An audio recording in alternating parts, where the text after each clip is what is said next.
men, the God of men, from the evils of the whisperings of the slinking devil that whispers into the hearts of the men from amongst the men and the jinn. You go look that up and you go look and see what that means. Because a lot of y'all have been whispering or been whispered to by the voices of a slinking devil who got you all going against the people who very elected you into these positions, who their tax dollars is paying you your salaries.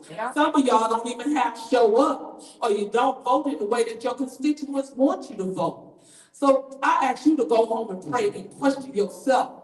Maybe some of y'all don't, because y'all don't believe in God. Thank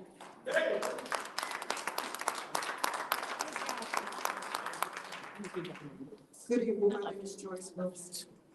I am a 60-plus-year resident of the first ward in Flint. My family is one of the first 4 Black families to move into that neighborhood. My sister and I integrated country school, 5th grade, 2 kids in 1st grade, 1 in 6th grade. I'm going to say this. There's a lot going on. People are very emotional, they're passionate, they want what they want. All I'm asking you as a long-term resident, volunteer, and person who's worked in my community, I want you to consider this. Many of us do not feel like we've been represented, and it's been a long time. We're looking to see people placed in first ward seat that are willing and able to work with their coworkers for the better good of first ward and the entire city. It's 2024. The things that are separating us are very minor. We're all here trying to live a life and move forward. And I hope you will seriously consider who you place in this seat. It should not be about anything except for their qualifications and their experience to hold the position and do it well. Answering phone calls and emails, that's a part of it, but I think a bigger part of it is reaching out to your community. First Ward is filled with elderly people who have lived there for years. They're afraid, they need protection, they need services, and they need to know that their council person will reach out to them too, even if they are conservative, even if they're not hanging out on the block with whoever. Just know that everybody there wants to be represented, and we want to be represented by someone that we can respect and that is respectable. Whether you like someone or not is not the issue. People who don't live in First Ward, you really don't have an opinion that matters about what happens there. Because those of us who pay our taxes, keep our property up, look out for children and the elderly in our area, and beautify the neighborhood, we deserve more than we've gotten in the last 20 years. You can name whoever you want to. I'm not calling names. I'm just saying it's time for something better than what we've had. And we need people to pull people together to volunteer and make our community safer, more beautiful, and more forward-moving and progressive. We need to incorporate all age groups, all races in being a community. Caring about each other, looking out, turning on the porch light, help get rid of blight. It's everybody's responsibility that lives in the community that you would take time to beautify where you live at. Because you live there. That's on you.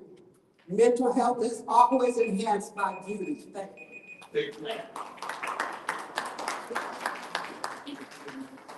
Hello, my name is Kawana Mack. I'm in the second ward. I want to bring up what happened last week. We had company, so to speak, people coming to try to get the seat. And we have a violent, disrespectful first, second ward president that showed up. And she always, if you say something she don't want to do, she trying to get told up there, out here, and keep everybody quiet. Now, she started saying she's going to close the chambers last week, so she don't want us coming down here. They already trying to cut out 3 minutes to 1. That's right. They want to go and do their dirt behind closed doors. But we tired of you. That's right. Quit Christy, Eva, and Michelle. Yeah. This lady almost jumped on Mr. Pfeiffer, got on his face, told him, what you want to do? Yeah, I'm looking at you, you're looking at me like, you gone. And I'm gonna tell you, when all that dirty money that y'all done took is gone, where you gonna be? See? You hear me? Y'all giving these priority whose contract is not over until 25. Y'all done extended it till 28 without the bidding process. That's right. I'm saying that. And now, they're talking about free recycling bins. They said the city of Flint has to get a distributor. They have to get the people that do it. A bin is a bin, just throw your name on it. And, like you say, Quincy, you said something, you ain't had no business the other night. Quincy, I don't see you, I don't hear. You gone too. See? Eva, you already gone. Moon Shack, see, they so disrespectful. They look at the clock and then they say, next week, please. You see what I'm saying? Disrespectful, and we tired of it. So whoever get in this seat, hey, I'm gonna be with you if you for the people. That's right.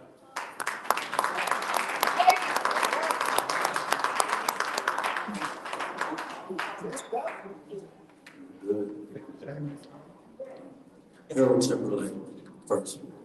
I remember the first time that I came on and I said, hey, I said, the world is coming.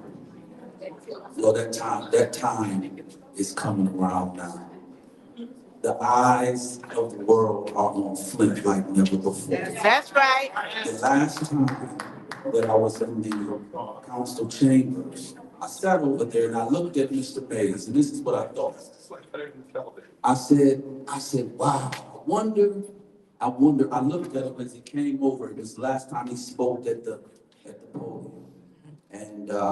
And he began to say what he said. And I looked at him and I said, I wonder if something happens to Mr. Mays, will they hang his picture in the room? Absolutely not. I said, I wonder, because I want to say this, that Mr. Mays was a gift to Flint. I mean, we had a gift, right? And when I first got that, I knew it. I said, this man is a gift. But how is it that a prophet cannot even be seen in his own hometown? And a man has to go away. But this is what I want to say to the council, mainly to Liddell Lewis, to Quincy Murphy, to Judy Priestley, to Candace Boucher, to Eva Word. I'm going to ask you this question, and maybe when you respond, maybe you'll respond. I'm going to ask you, do you hear the cries of the people? Hell no. The people are crying out. See? The people are crying out, and you are in position. Yes. He sounds like a preacher. God has allowed you, for whatever reason, to be where you are. Now, there are people that are fighting, but it seems so much like the five of you are not for the people. No, they're not. It is evident. And it seems like you want to fight against the people. But there is a time that comes after this that when you no longer will be on the council seat, that you will be amongst the people. And you will have to stand for what you did and did not do. That's right. So all I'm asking you, respectfully, is please consider the people.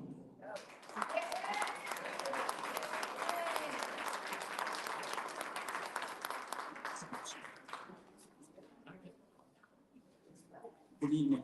I was here, when was I here? December, January, I was here talking to you all about the rental inspections. And I'm here to talk about a different topic. Everybody that I've listened to so far has been doing the same thing. Yes, the council is not being effective in your jobs. We're here, like the gentleman before me just said, we're here crying. We're begging for you guys to work efficiently, just do something. And the council does not work. If it's not in the direction of the mayor, half of you do not want to work. And that's a disappointment. If I could just talk about the rental inspection, just real quick, how many landlords, do I have any landlords here besides me?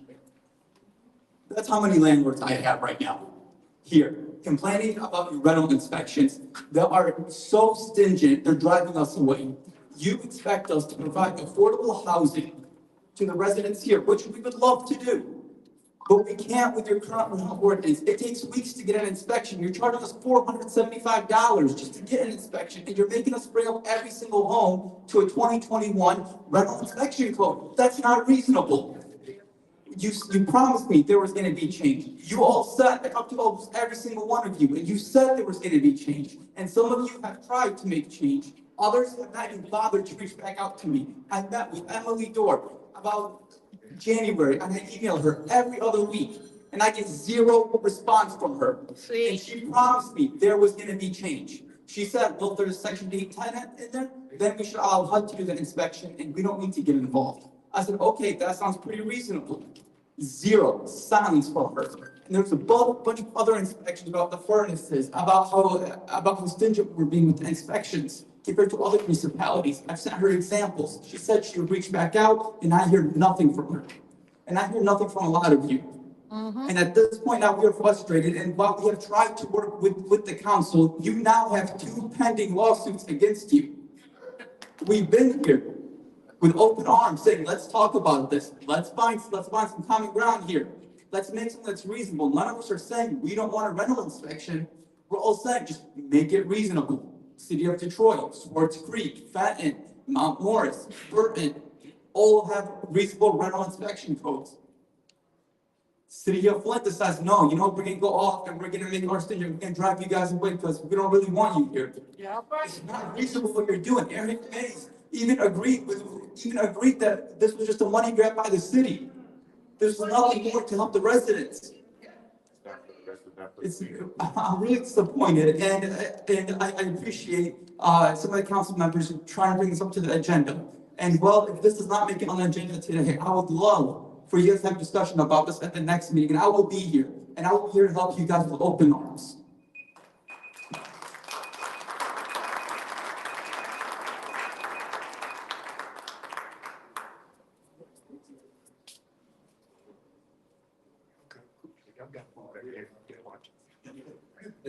Scott Brownfield. I'm here for the same thing. What? I was. Oh, I don't know nothing about politics. I don't know what you guys do. I get it, but I'm here for the landlords too. I woke up one morning thinking I wanted to be a landlord. I should have went back to sleep. I should have just stayed in my sleep. And I don't know why I did it, and I regret it, but I'm here and I'm in front of you guys doing the same crime. I just had an inspection done. They made me change I had to put $13,000 into the house. So it's gonna take me 3 more years to recuperate this to affordable income for people. I can't keep doing this because they knock out the screens. They take off the downspouts and use them for swords. I've talked to Mike, the building inspector. We just can't sustain this every 3 years. I get it, we have to have safe housing, but the neighbors should have to be that own this house, not with the blue tarp, have to be held accountable to put a new roof on this house. And we're bringing ours up to new build standards. Can't be done for a 60, 70-year-old house. I want to make affordable income, but I can't sustain this and make a living. I get it, I'm building weld in the house, but I'm trying to give people a nice house, but sometimes I can't put screens on every window. It can't be done. So I got to replace every window in the house. And I bought the houses with the furnaces in them. I don't know, they look like good furnaces, now they're making us pull us out and put new furnaces in. I can't sustain this, you know, at $5,000 a month. I get it, the houses have to be safe, 100%.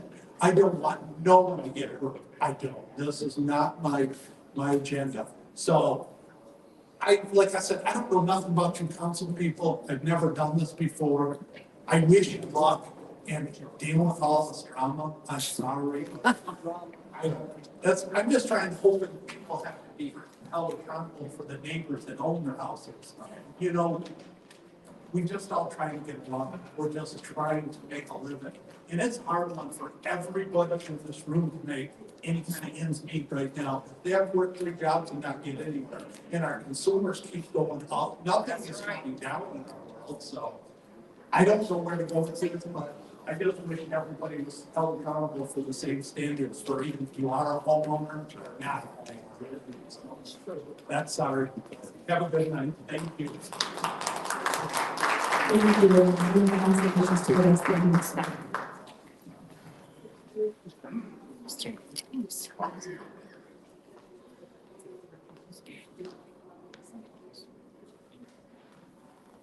My name is A.C. Dumas.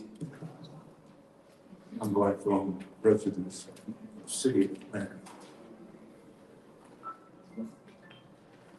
I'm just appalled by many of you on this Flint City Council. Dale Lewis, I was moved to your ward. And what you displayed last week is appalling. You are president of the Flint City Council. So let me say this. Mays ain't been here since when? December. He hasn't been here, Mr. Murphy. No. My grandson said, what's the matter? What's the matter? He hasn't been here.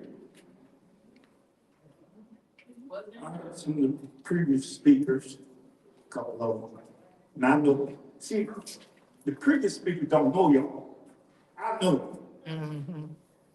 I know most of the candidates that's running. I know most of the candidates that are running, and some of those who aren't running. One person has been coming to this chambers longer than me, and that's Wilbur Papa Jail. I've been coming about 60 years, and I know he's been coming longer than that. Constantly. I know y'all. I hope when you choose whoever represents the first ward, the speaker said, well, if you don't live in the first ward, it's none of your business. You don't live in the first ward, it's none of my business, and I'm paying taxes. There you go, play that. Everybody in this chamber, if you're a homeowner, a property owner, you pay taxes. You pay taxes. I have an invested interest in the first, second, third, fourth, fifth, sixth, seventh, eighth, and ninth. This is a government for the people, by the people, and of the people. This is the people's government, not yours. This chamber belongs to the people. Yep. It's our tax dollars that fix this chamber up. It's our tax dollars that pays your salary that most of you up there don't deserve.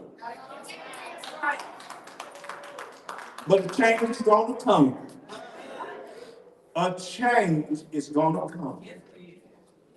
True, cut to the ground shall rise again. Yeah.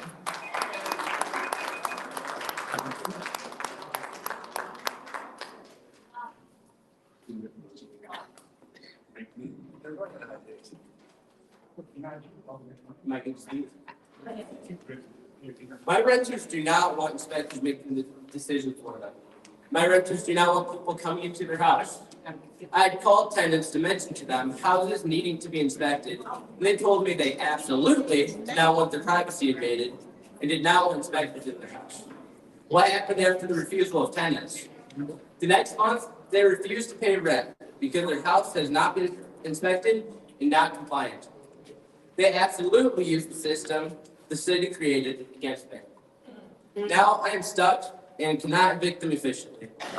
I had someone move into a house, unable to turn water on because the house had not been inspected yet. The fees were all paid, messages were left for the inspectors with no return call.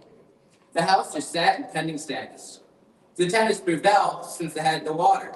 Who would have thought? When I went to get an inspection done, they would not do it unless the water is on, so I have to pay a fee to turn water on, and then turn around again to pay a fee to turn water off, because I don't want water left on when a tenant moves in, and then a tenant pays to turn water on again. That's just the main, I don't even know what's going on here. The city of Flint is double dipping or even triple dipping on whatever money they get. It's one of multiple situations.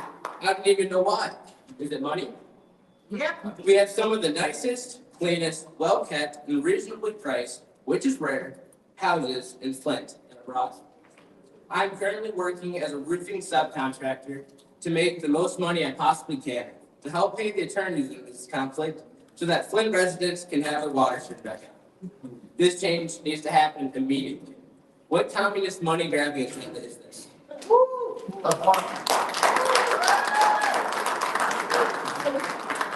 Is there any other wishes to address the council?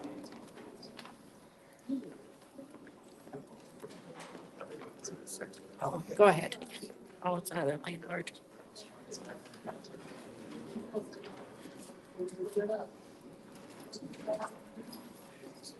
My name is John Barker. I'm also here on behalf of the renters and been a landlord in the city of Flint for about 10 years. And this rental inspection, I don't feel is healthy for the industry or healthy for the community.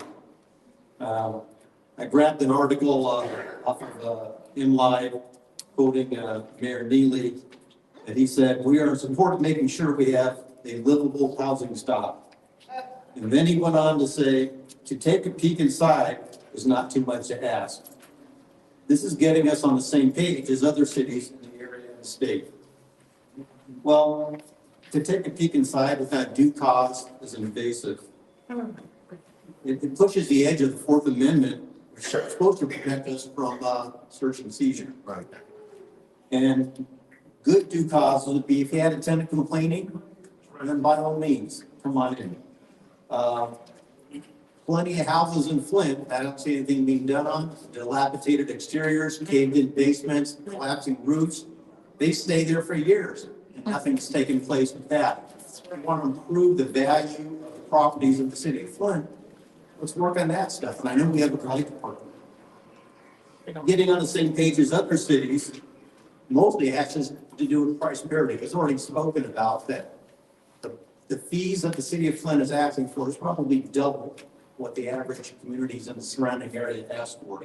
And then to put the time delay with it and keep properties from being able to earn income, that just adds to the pain. Most of the landlords that I know, at least at the Genesee Landlord Association, they are in agreement with providing livable housing stock. For my business, we seek to add value to the city of Flint with every property and every tenant. Health and safety issues are dealt with immediately. Structural issues are resolved in a very timely fashion when cosmetic improvements are made. We have citizenship requirements in our leases to make sure that the tenants take care of the places and are good neighbors. And we have a positive relationship with our tenants.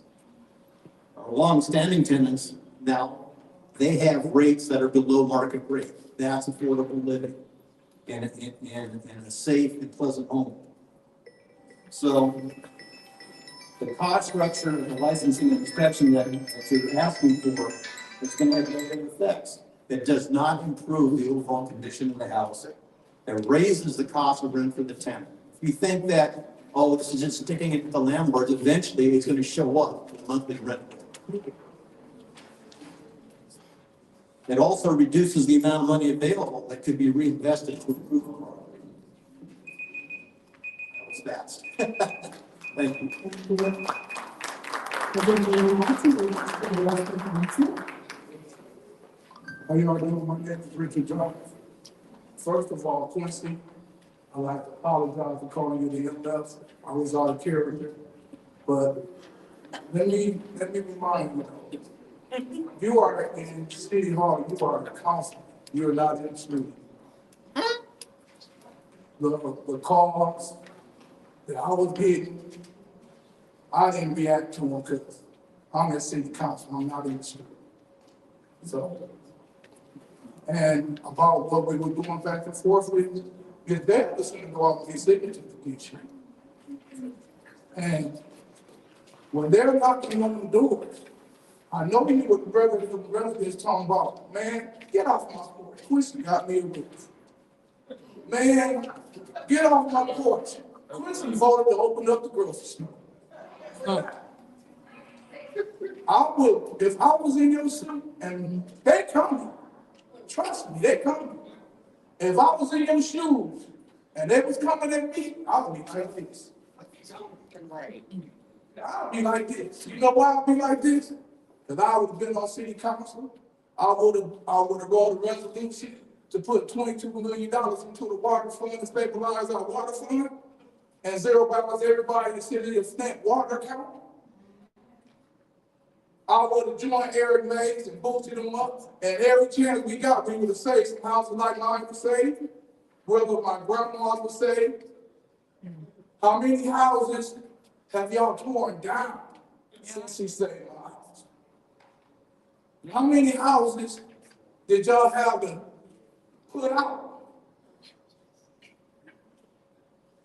In my neighborhood, just 2 blocks to the right and 3 blocks up, 15. Third ward. As of really, I don't even know. Because when I Google, they got me registered as a second ward resident. Nobody know no more. So,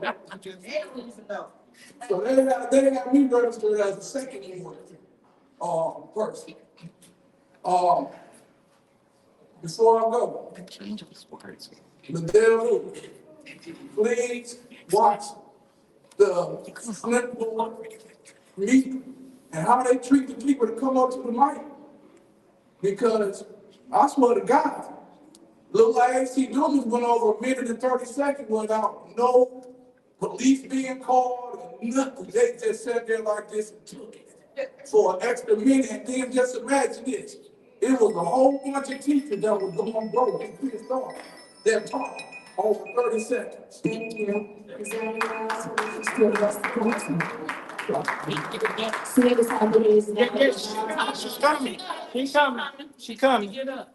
What up, big sis? Hey, trying to hurry up. I would also ask the audience to refrain from yelling out. Thank you. My name is Please make sure you turn off your cell phones. That's for both council and the audience. Please turn your ringers off. Ma'am, begin. I'm in the 6th ward. My name is Bethany. And I've been living here a long time. I just wanted to tell everybody, yesterday I was out, not even in the 1st ward, to get a sandwich. Everybody was talking about Eric Mays. One guy was saying how he didn't even live in that ward and he could call him when his regular council people would respond. I've had the same problem in the past. I could always call Mays and depend on him. And he helped me through some things here. So he's gonna be greatly missed in this town. Because he fought for the people, not like so many up here now. I want to say that I feel like Ashley Capital created a PAC, political PAC, so they could pay money to certain people to get special favors. And that's how they got away from doing this, and that's how they skirted the law about the money that he got from them.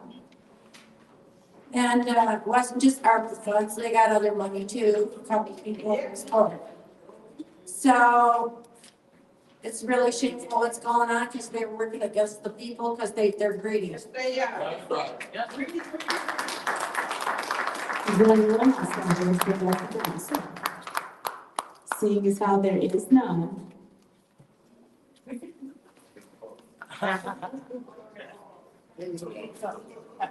Good evening, council. My name is Paul Herrick. I reside at 525 Mason Street. And I got good news. And I got better news. I got a little sad news. For those of you who are watching the city council meetings online, you will notice that the audio is 100% better. Yeah. After 3-4 months, I have finally, 3-4 months and a couple $100, I finally fixed it. And it's working good. The second bit of good news is that we are on public access. What? Thanks to the generous support of Legacy Funeral Home and Cantonese Gourmet, Wow. not the city council, not the city of Flint. Local businesses are supporting the broadcast. I don't know how long I don't know how long they're going to support it. But as long as they're willing to support it, I'm willing to put it out there. We're on channel 17. Hey. Right. Well, that's Kate. I don't have it. There's so many other things I could say, but I'm not. Because sometimes the best thing to be is silent. Silence speaks volumes. So, in my minute and 33 seconds, I'm going to say in all things purely social, guys, we got to be acceptance of fingers. But we got to be one. We got to be one like the hand in all things beneficial to our mutual progress. Booker T. Washington. Thank you. Is there anyone else that wishes to address the council? Seeing as how there is no one else, it is now time for council response. Is there any members of the body that wishes to respond to the public? Madam Chair. The chair recognizes the council president of the 6th Ward. So, Mr. Tannenbaum and Adam, and to all the landlords, most of y'all actually talked to.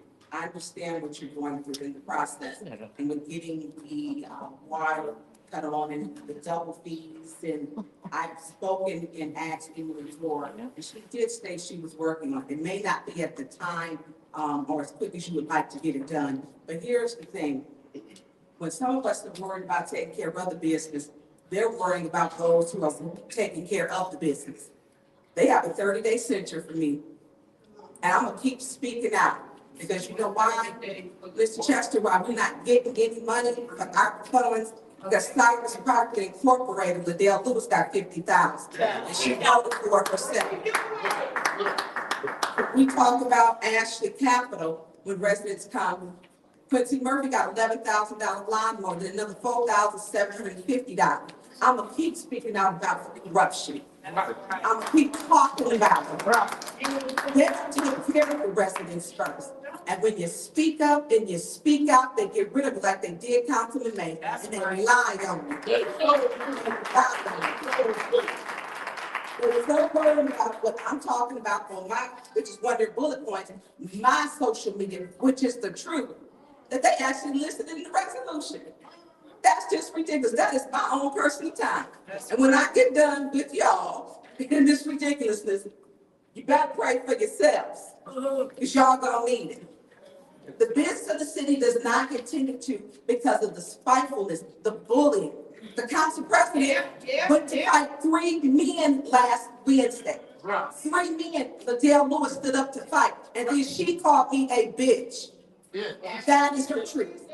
She's a liar, she's corrupt, and she needs to be removed from her seat.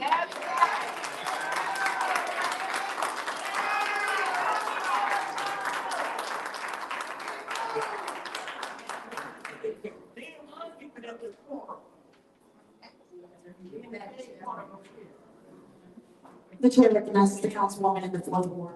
And I've spoken to him, before, and I thought that it was being handled. I'm sorry it hasn't been. I wish you'd reached out again so that I could have followed up. Can I ask your phone? Once I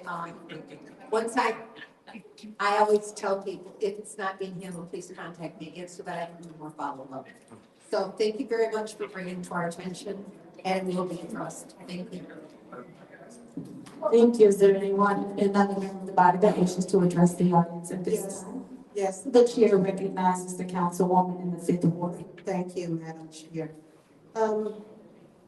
First, I would like to thank all of the residents and all of the public speakers. Thank you for your input. Thank you for being engaged in the process. I would like to make a referral that, that each council member get I want to know the rental inspection process. Madam Chair, and if you could make sure that each council person get that in their mailbox, that would be appreciated. Dr. Pedroni, thank you for that beautiful tribute. Councilman Mays, he was well loved. And the people loved him because he was real. Councilman Mays was real. He stood and fought for the people. Longer than he stood in his war, and all of the wars. He was a servant, and he had a servant's heart. And he fought first about the people and their well-being. So thank you for that. Ms. Jan Marie Arbor. Yes, the homecoming was beautiful. It was absolutely beautiful. I would like to thank the Lenton Law Crew. I would like to thank Bishop Robinson, Ms. Biggs and her crew for the nice oh, the Paradise Funeral Chapel. I could go on and on. It was beautiful. Councilman Mays went out in style. Thank you. Is there anyone else who wishes to address the council response? Yes. The chair recognizes the councilperson in the third ward. Thank you to all the speakers who spoke. I would like to add on the agenda to $300,000 that Michelle Young spoke on the full market. I would like to I guess I'll wait until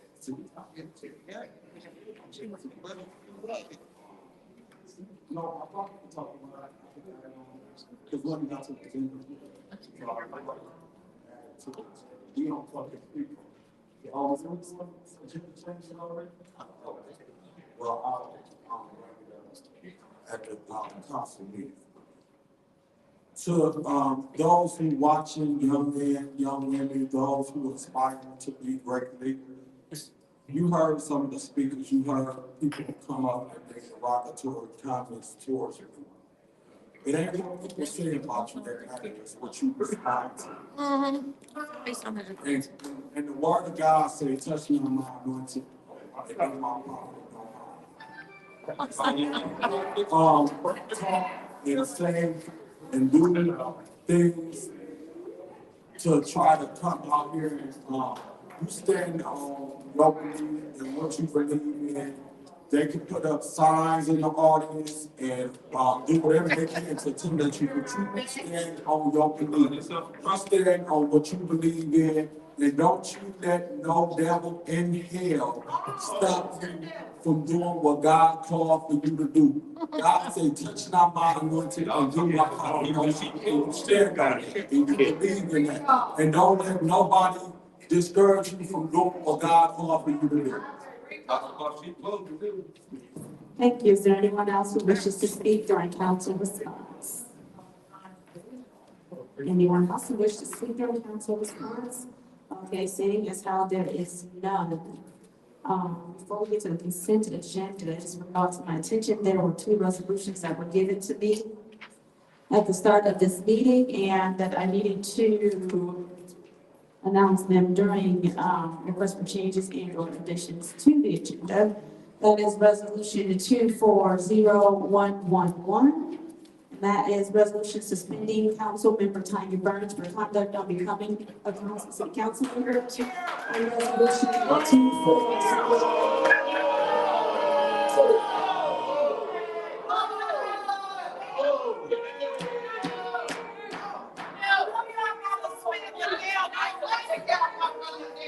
So this is how this is gonna work, because the disorderly subsection is in place. We will not have yelling out or anyone that is stopping the meeting from continuing.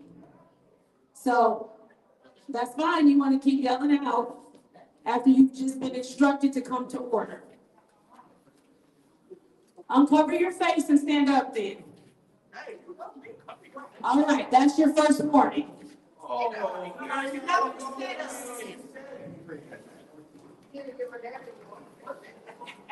Resolution 240012, resolution sanctioning Councilmember Dennis Pfeiffer for conduct on becoming of a city council member. It was also given before the meeting. What's your point, Mr. Pfeiffer?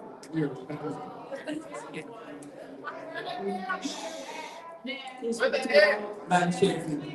They said they couldn't hear you. We are past addition and changes to the agenda. Correct, and these were given beforehand.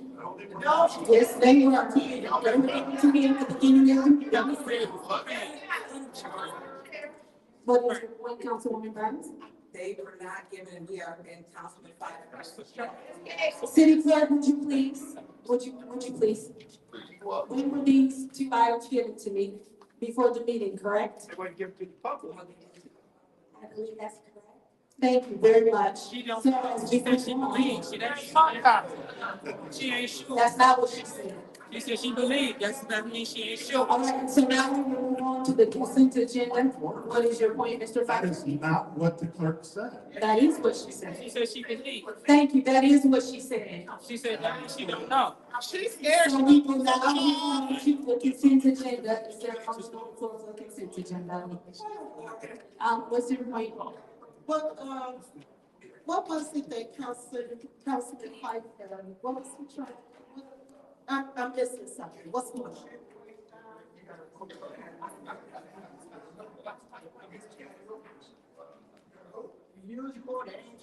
All right.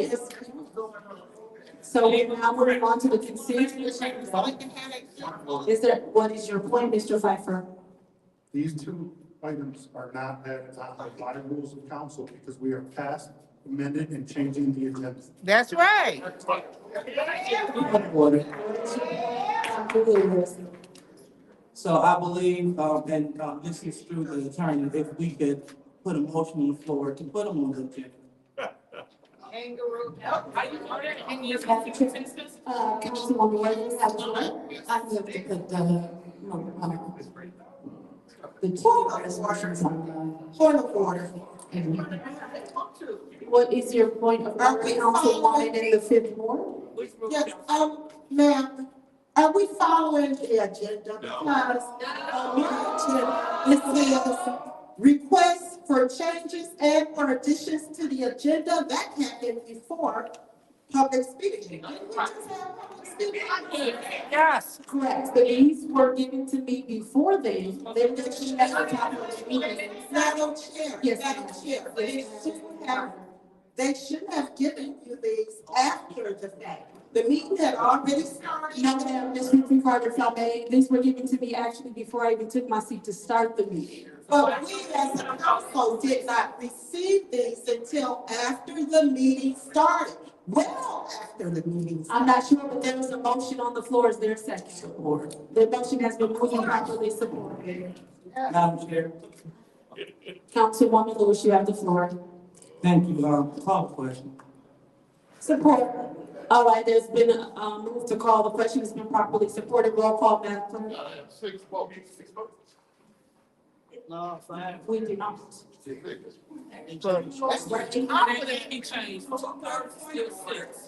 the middle of a roll call. I'm sorry. Go ahead with the roll call. Ms. Worthy? Yes. Mr. Pfeiffer? No. Yes. Ms. Burns, No. Ms. Lexi. No, but point of order, why are we going in the wrong direction? She don't know what she doing. Okay, continue with the roll call. Yes, Ms. Mr. Bowers.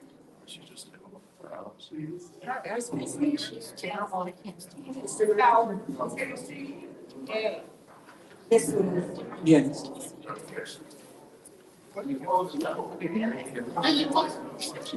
Yes, Can you speak? We have 4 yes, 4 no. We call the question as failed. Is there a discussion, Mr. Vice President?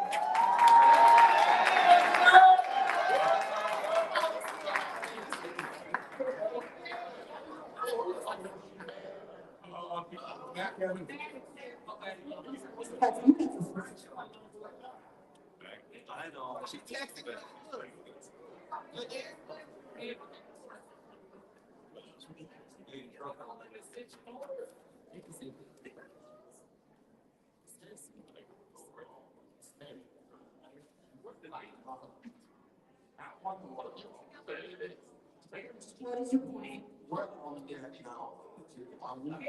We are on the motion to speak we're on discussion item to add these 2 resolutions.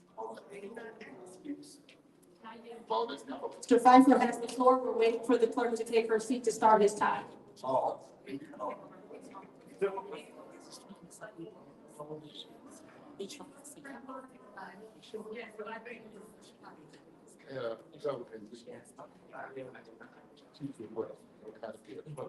right, Mr. Pfeiffer, you have the floor.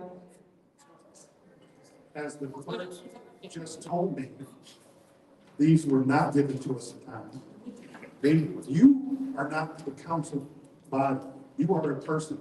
I'm sure that you originated these, so I'm sure you knew that they were coming. So that's why you got it. While the body did not get it. So whether or not I only have 1, and I got this from Councilwoman Burns. I did not get anything from the clerk. So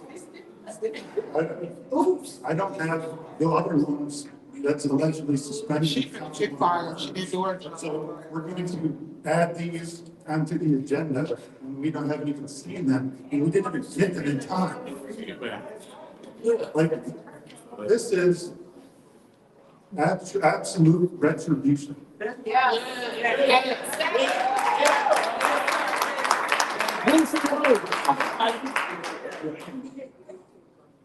This one, I'm being, I won't say the curse words that are on this, but I'm getting censured for telling a colleague to shut up. On 2 different occasions.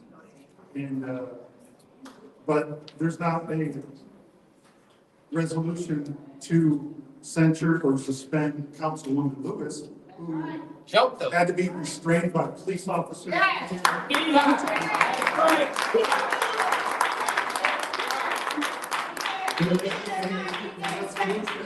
For the councilwoman in the 7th Ward for calling me racist 12 times.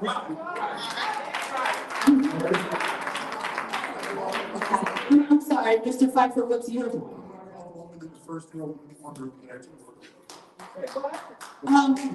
Excuse me, can we please not yell out? Thank you. Thank you. Thank you. There's not one for Councilwoman Lewis for calling Councilwoman Burns a B word. That's right.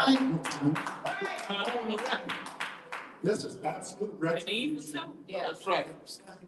Because they have 5 votes here tonight. And I'm not saying who's 5 votes, but we know based on facts. Can we stop the time, please?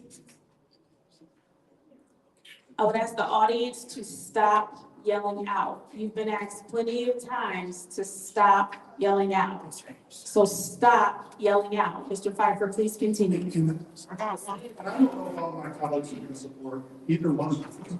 I have no idea. I'm literally only seen mine. I haven't seen Councilman Garden, what they have on that. I have no idea what that is. But this seems like retribution and a two-tier justice system. Because if this was true, I would vote no, and I'll vote for this if there's another one for other council people to deserve. But so we're going to say that we acknowledge and we don't think that Councilman Lewis deserves any kind of extension. No. We're going to say that you're out of order. You. Don't worry out of order, man. Point of order. I'm sorry. Madam Chair, she needs some warning. She needs some warning. She's already been called for. She needs some warning. In fact, she needs to leave the council chamber.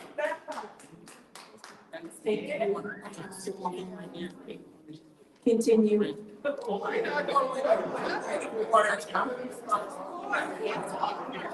Madam Chair, point of order. She's leaving. She's leaving. She's leaving. That's why I told her to continue, because she's leaving. She ain't left. She hasn't left yet.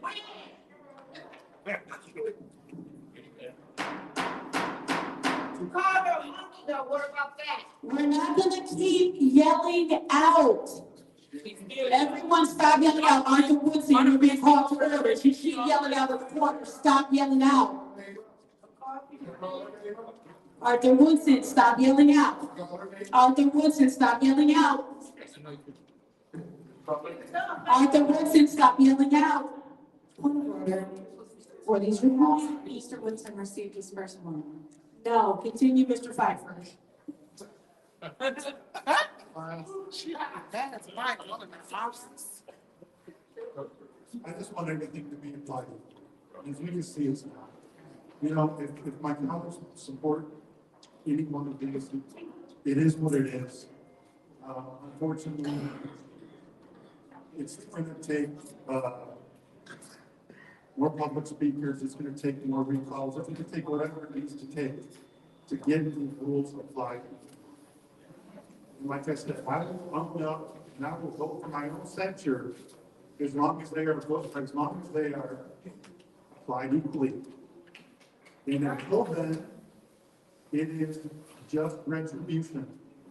And it's any dissenting voices, you will be penalized, and you will be censured, and you will be suspended. Yeah. Because I have no doubt that if they pass the censure, that there will be a suspension afterwards. Yep. So we'll see. I don't know if my colleagues are going to support this or not. I don't know if they if they agree with this or not. I guess that we'll hear from colleagues and see what they say about it. As far as I'm concerned, this even being brought before us was not done in time for this one. If they want to bring it and try to do it in the city council meeting, that's a different story, I guess. But this meeting, the additions and changes to the agenda is passed. Otherwise, we could say Mr. Murphy's 300,000. Thank you. Is there anyone else who wishes to speak during this discussion time? Mr. Murphy, you have the floor. So, here's why I'm going to support this, vote no, support and or whatever. I just asked, even prior to this being added on, I'm not sure if you guys are aware. I just asked Kim, we add the $300,000 for the food market that me and Giselle have been kind of working on closed doors. And she was able to give me copies of these applications that we was told that was incomplete. So this application is a complete application, and this is why they didn't get funding. So I said, well, now that you got a complete application, to me, let me get copies made for all of my colleagues. So since we got this done, and I wasn't for sure if we did agenda changes already, I just asked for this to be added on agenda change. Now, y'all want to add 2 suspensions that, to me, whoever put them together, I'm not sure. It should have been printed, in my opinion, in the resolutions, on the resolutions, on the special affairs agenda. Because I'm sure that if we knew we was going to be bringing suspensions for our colleagues, it should have been printed on the resolution and not an add-on as if we want to bring it. We ain't gonna let the public know, because a lot of times when people look on, and I know when I look at my agenda, I look at my agenda for what's on the agenda. I did not see this on the agenda, so I didn't know that it was finna be right now, and then for you guys to not be able to bring on my resolution that I wanted to add, far as the grocery store, then to turn around and then, all of a sudden, we can create some out the sky to bring a motion to do, 2 suspensions. I'm not saying I'm for or against them. I'm just saying, let's do this right. When you can't do it right, I don't think you need to do it right. So, I want to support this right now because, first of all, y'all didn't want to have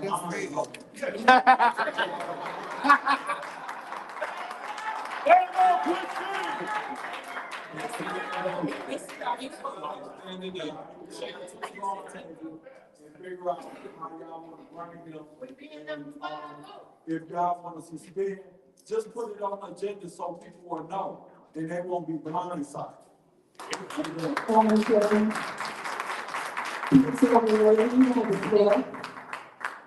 To the city clerk, when were these, the deputy clerk?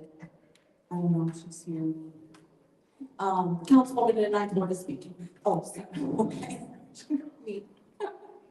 You're, by the way, she's new and trying to do her very best, so I do hope my colleagues here her grace, as she is, learning in a very difficult environment, I must say. When were these resolutions received? Do you know, like, by whoever asked for them? Okay. I've noticed myself that a lot of things haven't been put on the agendas, they've been missed. And we're getting them as add-ons, even though it was intended they be put in the actual agenda. But in any case, Mr. Murphy, I don't know what you were talking about as far as your getting on, but you are always allowed to make that motion. So if you want to make a motion to put something on the agenda, anyone at any given time can do so.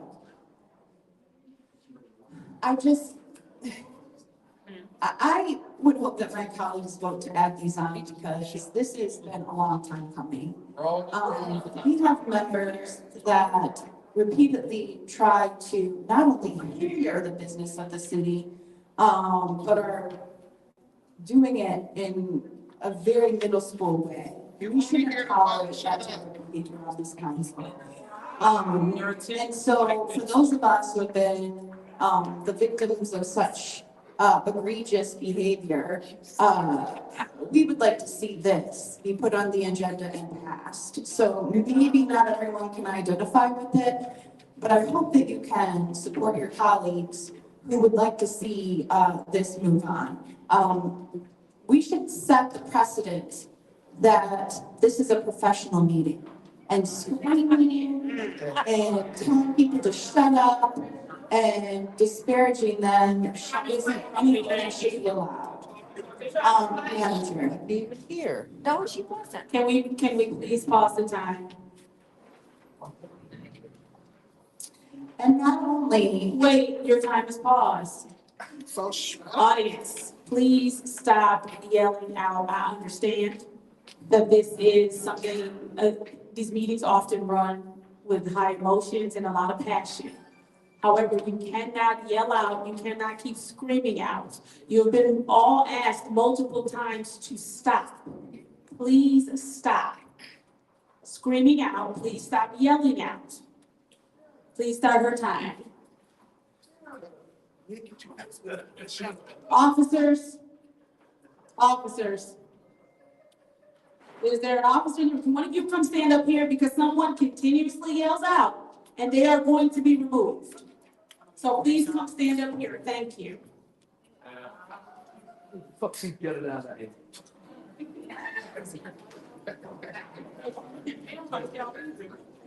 Please start her time.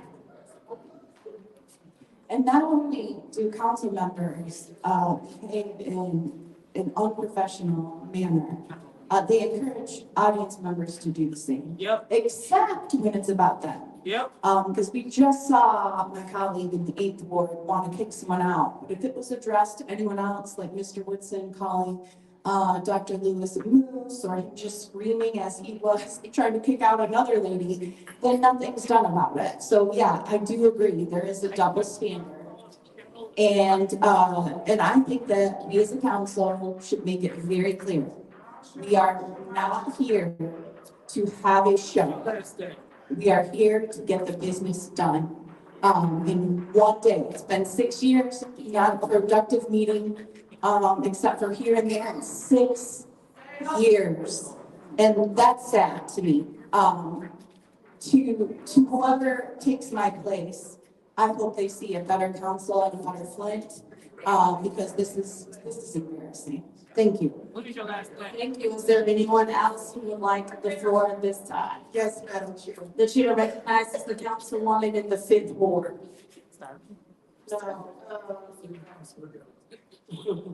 Yeah, Councilwoman Worthing, yes, it is a double standard. In fact, I will not be voting to add these on because I'm still waiting on the resolution for you to be censured.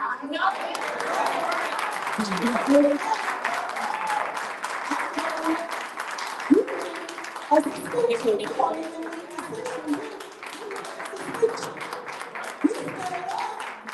spoke at council meeting tomorrow on 2 separate occasions to invite Councilwoman Burns to fight. Sure did. Right.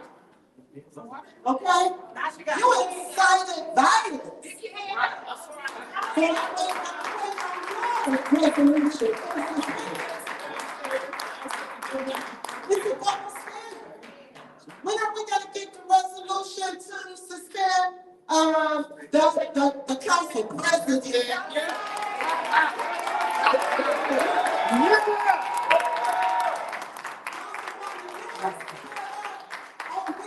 Last Wednesday, one was like 3 men. She stood up to fight 3 men. And in fact, invited them to fight. She stood up, she said, "Rock, rock." You know, like, you want some of this? Sure did. So, you know what? This is ridiculous. It's a waste of time. And energy. It's a waste of time. It's great. But it is a double standard. We got council members up here. I guess they call themselves the leadership. They up here, they want to recognize the residents against the police, or recognize the police against the residents. Whichever way is wrong. It's wrong. That's right. Learn how to chair your meeting. Learn how to facilitate your meeting and be fit. Learn how to be gracious. Learn how to be compassionate. Learn how to deal with people. They don't even read the residents don't and they speak up, they don't respect you. There's respect. In order to give respect, you got to give respect. That's right. That's right.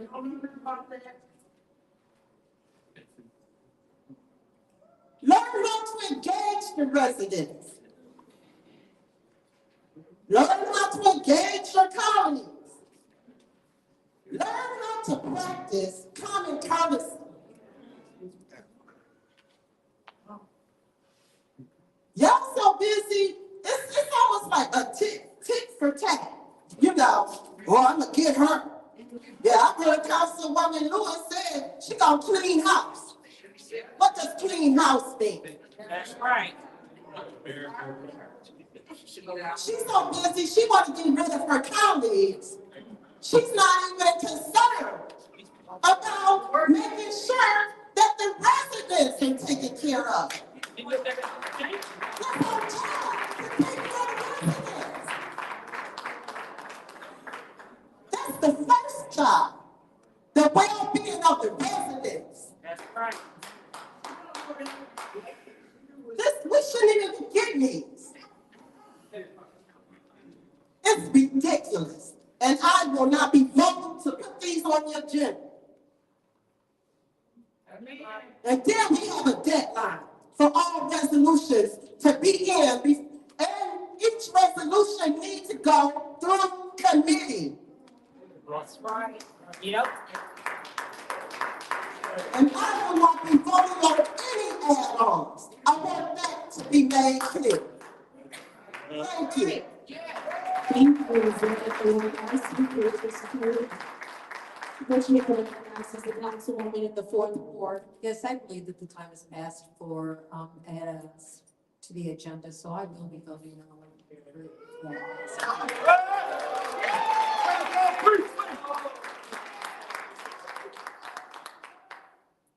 That's right. I'm done. Okay. Is there anyone else who would like to speak during this discussion item?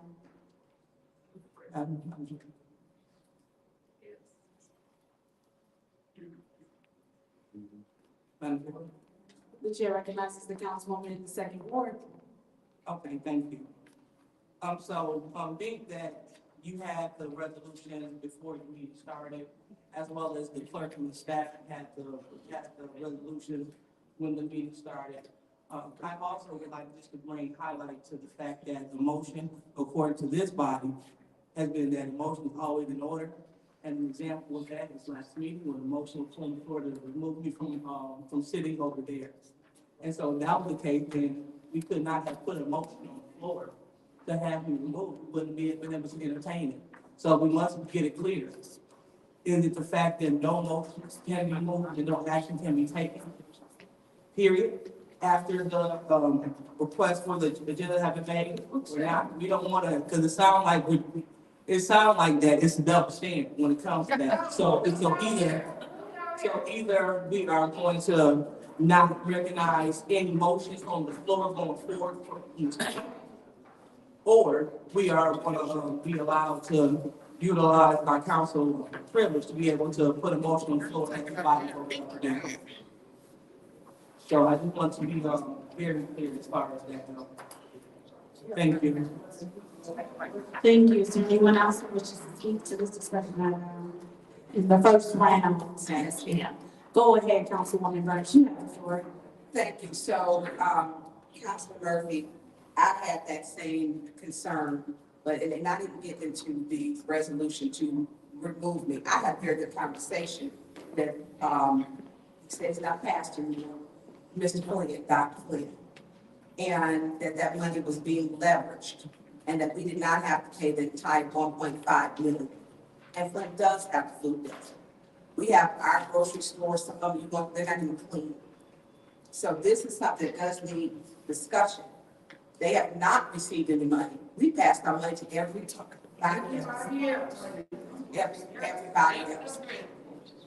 Everybody else. So this is my decision that I have weighed on. And so when we get into the suspension, which they stated, one of the bullet points, that I was using my elected platform, media seat, to speak to motives of council. That's what I do all the time, has nothing to do with this council. Refusing to depart my elected seat. When I was removed, yes, I'm going to be removed by them. I wasn't appointed. I'm not an interim. That's right. Violating rules of decorum. The council president stood up and wanted to fight. It was fight night here last week. She called me a bitch, and I'm gonna use the word. I'm sorry if you don't cuss. These are not my words. So I'm apologizing for her words, because she didn't have the courtesy to apologize to the public for her behavior, her violent behavior. The entire evening, the two councilwomen went at Councilman Pfeiffer. Yes, I got up from my seat to tell him you needed to exit. I didn't become combative with her. She became combative with me. Yep. I asked for the police. The video tells you. The video shows the truth. The video does not lie like some of these lying council people. I did not want us to be because the councilwoman who was the president wanted to not give you up. 3 men. She won all 6 for it. She challenged them to a fight. I'm standing my ground. I'm standing my ground. What's up? What you gonna do? I'm about that life. I'm about that life. I said, yes. She should have been embarrassed. She should have been removed from her seat. I become combative with her. She's a combative person. And in April 2022, Officer Davis had to give her a directive because at the end of the meeting I was chairing, she went to come after me then. She had to be given a directive to be quiet. And finally, when Officer Davis came up, she told her the 3rd time, Liddell, shut up, be quiet. It clicked in her head. Something's wrong. I've endured a lot of nonsense from them. And I'm going to keep speaking the truth. The same as Councilman Mays did. On 5/3 and 7/19, even workers stood up to fight me. I stayed in my seat. I did not stand up to fight her.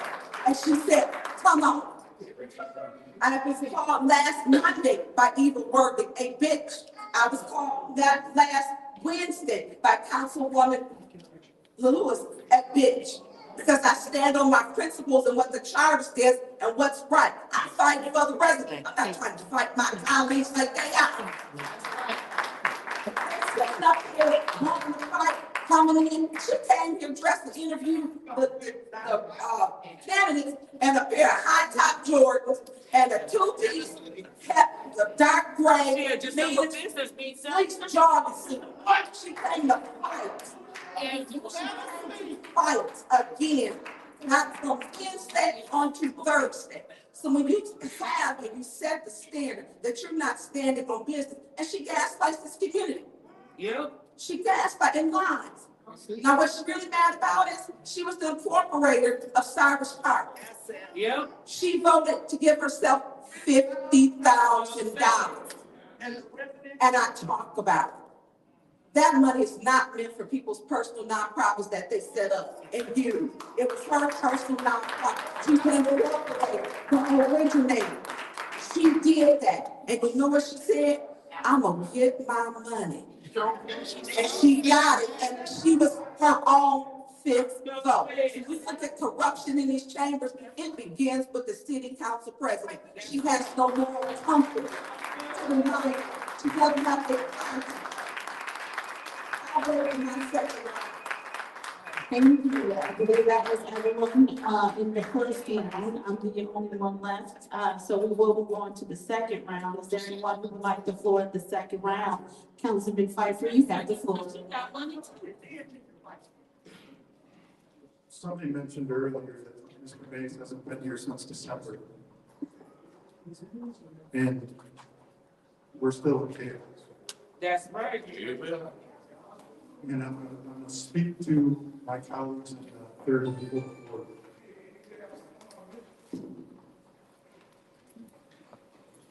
This meeting should have been about the few things we have in making the appointment.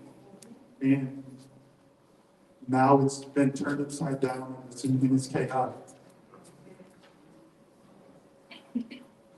And it's not because of myself or Ms. Burns. When you bring this out and try to force it down the throats of us, the residents, and everybody else, that's why everybody is so up in arms. Like you said, Mr. Murphy, put it on the agenda, and we'll deal with it.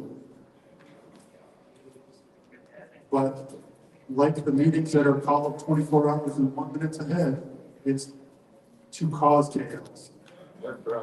We were just about to have the consent agenda, just about to discuss the ambulances and the two other things and the appointment for Mr. Mays. And we can't even get to that because agents of chaos continue to throw gas on the, I'm going to say the residents, because they just want the meeting to be chaos so that they can blame everyone else but themselves.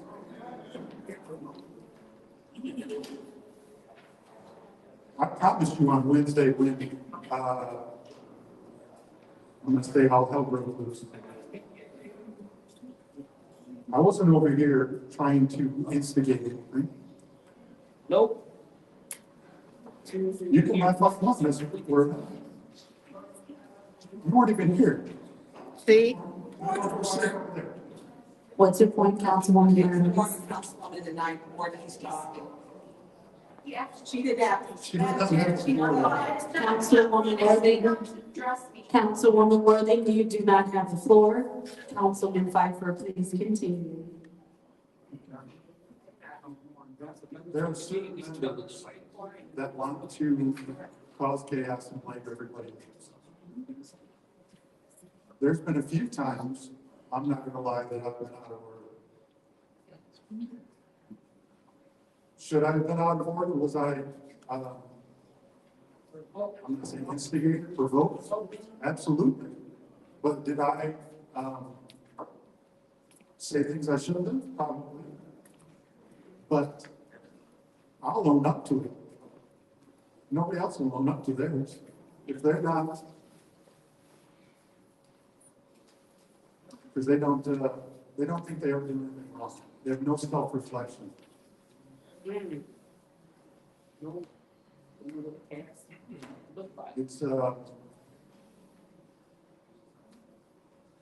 It's quite telling. When we, and I self-reflect all the time. Never, you know, as a person, you always have to be learning, changing, improving. If you don't, you sit back and you become complacent out here and think that you don't do any wrong. I hope I'm never that person. So when I do wrong, I hope to own up to it.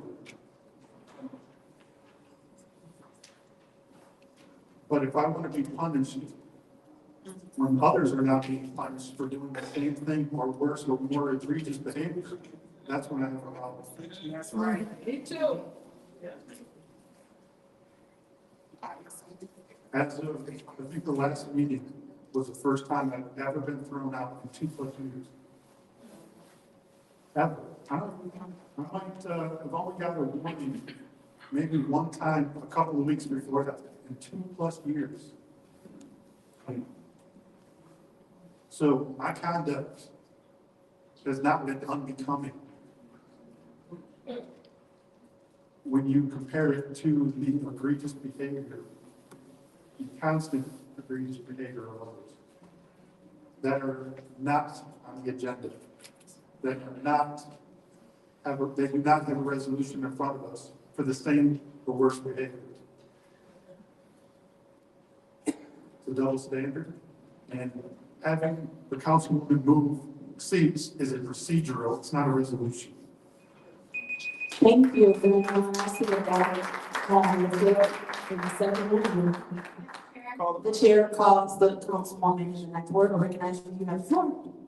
Call the question.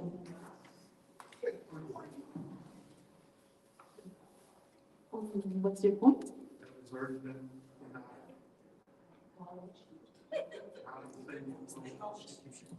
1 second, city attorney. Is there anything in our rules that state that she cannot call the question again? I'll have to look at that and give you an answer shortly.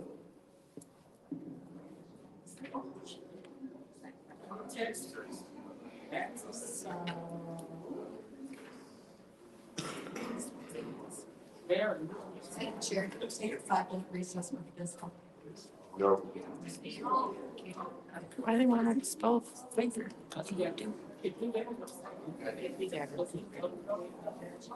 When she started. So why they just picking on him? Well, that's what he did.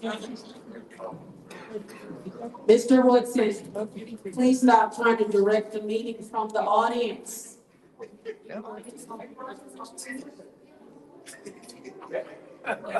Arthur.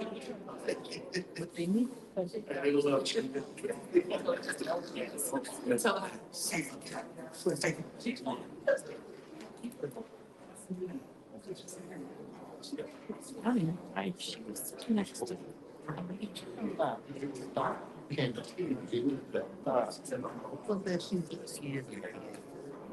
Absolutely. While we wait for the city attorney, is there someone else who would like the floor? What is your point? Yeah, we're waiting for the city attorney and giving someone else the floor would be incorrect because we should be taking a second to call the question. So That's fine. We will wait on the attorney. Thank you.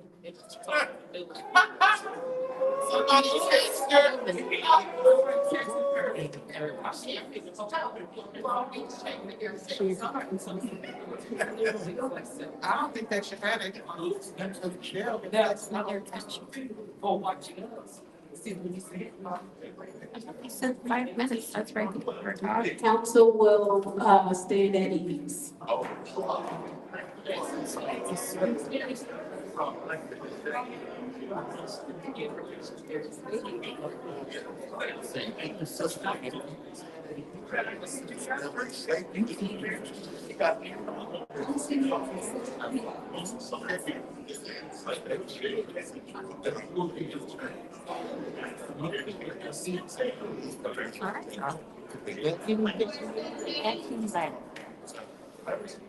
All that, no, we can, usually at a meeting, get the hammer and say things.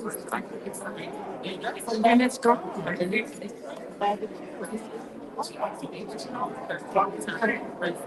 That's how I've seen meetings be done, my driver. Not here, it's very unusual. You guys are really good.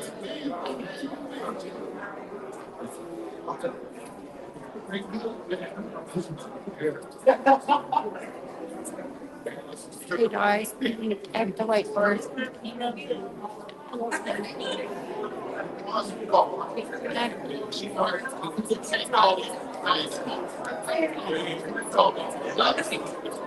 I like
Would all council members please return to their seats so that we can start the meeting? Will all council members please return to their seats so that we may continue the meeting? Did you make me explain? Yes. Kind of me. Oh, I think it's, hey, that's, you just got to have a stove and then, boy, that's tasting.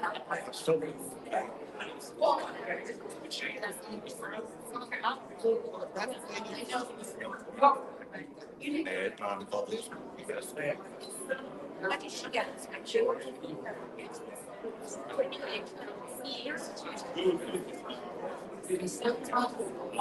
Oh, I love my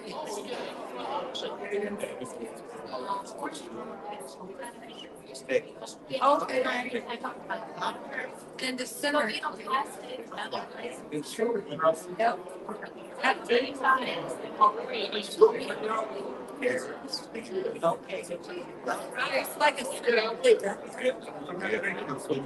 Oh, yeah. Get up to board. Get board down there. oh, yeah. He makes the burger with water. I like to. Oh,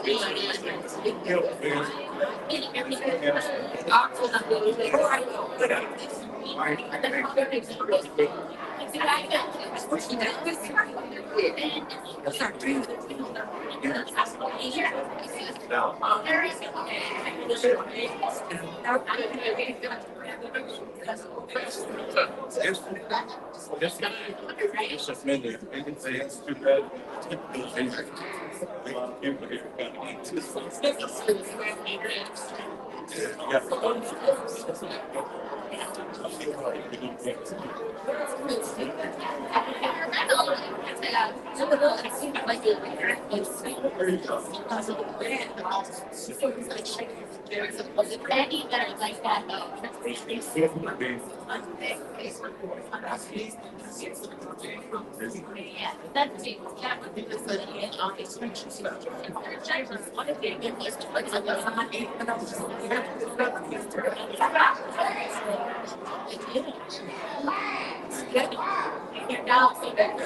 Saying like this.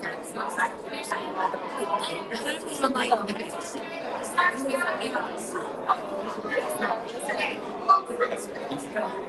I'm sorry about the house.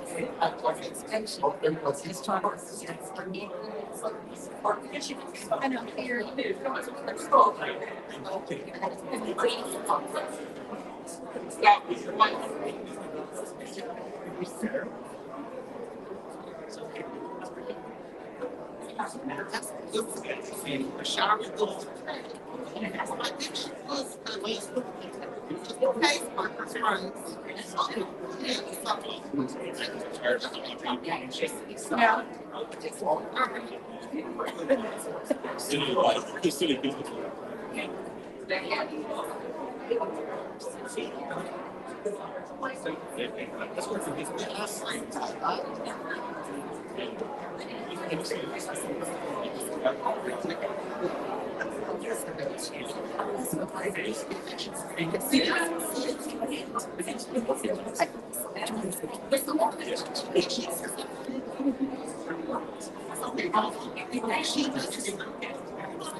Will all council members please return to their seats so that we can restart the meeting? Councilwoman Priestley, please return to your seat.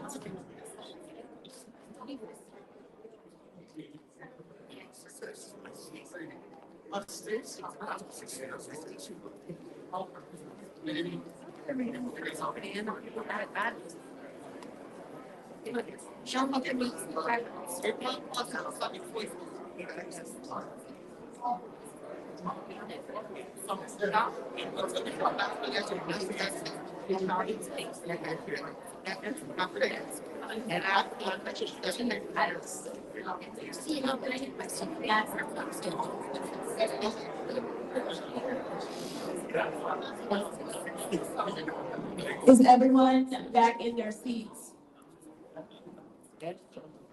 Roll call, Madam Clerk.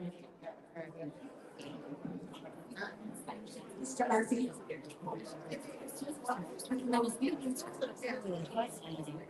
Mr. Murphy. Ms. Priestley. Ms. Whitaker Carter. Present.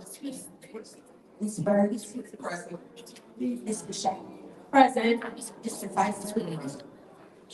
And Ms. Reagan.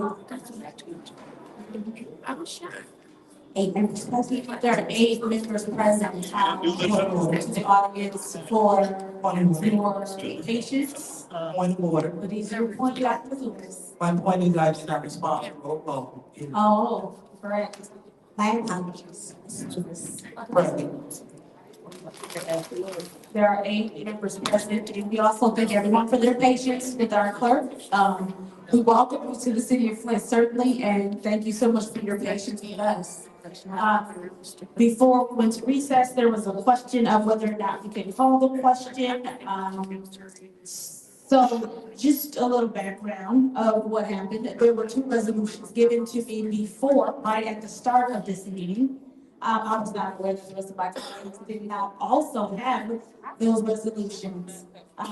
We went into recess to find out if someone could call the question twice. There's nothing in our council rules that says you cannot. However,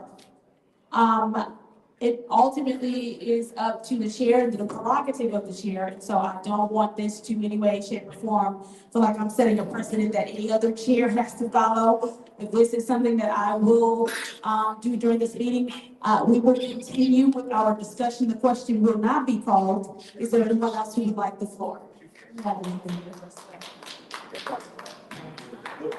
I'm sorry, Mr. President. Well, it wasn't balanced. If we were in call the question, we were not, and they just. I recall doing this once before and the person lost their floor. Yeah, I think that's what we did to Quincy when he called. We didn't vote, Madam Chair. So before it was we voted and it was a no. This, we didn't even vote. It was never, it wasn't properly seconded or anything. That's true. So continue your time. Thank you. I can draw my motion. They started to Okay, all right. So she withdrew her motion. Is there anyone else who would like the floor at this time? Point of order. What's your point? I withdraw my motion to, add these on, the agenda. And if I do that, whoever supported it must also withdraw their support. Oh, you're withdrawing your motion to add it to the agenda? We've already voted in the middle of discussion. Yes. We have done this before. I'm always allowed to withdraw my motion. Okay. At any time. All right, so this is the first time since I've been on council, yes, this has happened. She's withdrawing her motion. Whoever supported, are you withdrawing your support? I will not support. Dr. Lewis is withdrawing her support, so there's no longer a motion on the floor to add these 2 items to, what's your point? Go ahead, please. Discussion. So that motion was put on the floor, it was seconded, and we did a discussion. And so you cannot pull back action. She can, because she had the floor, so she's withdrawing her motion. Which motion did she get? She's withdrawing the motion to add these 2. And she also had the others. She's taking, she's taken the floor twice within her time, and she shouldn't have been able to do that. One, she pulled back her call for the question. And the second, did she pull that back? She didn't pull back her call for the question, it was denied. I moved on. And so then she withdrew her motion. I got her call for the question. It was denied. So what is your point, Mr. Pfeiffer? I will, say this can withdraw that, but it has to be. All right, so no problem. So she has withdrawn her motion, the person who seconded has also withdrawn the second. Roll call, Madam Clerk, to withdraw this motion.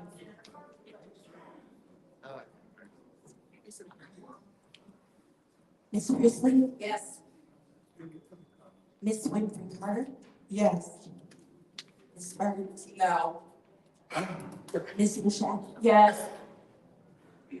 Mr. Pfeiffer? Yes. Ms. Worley? Yes. Ms. Lewis? Yes. Mr. Murphy? Yes.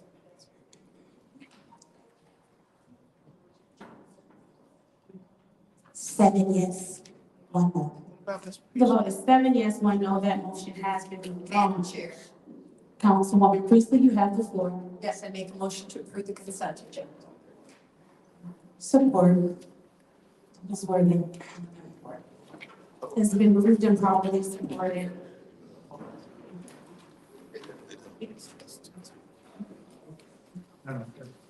Councilman Pfeiffer, you have the floor.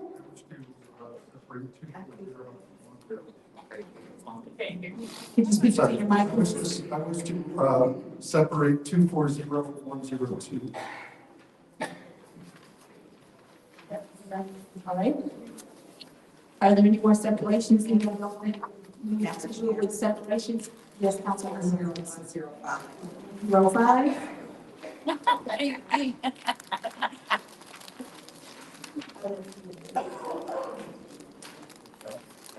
If there are no more separations, we will now move to a consent agenda which consists of resolution 240103, which is the nonprofit organization recognition charitable gaming license for Back to the Bricks. Roll call, Madam Clerk.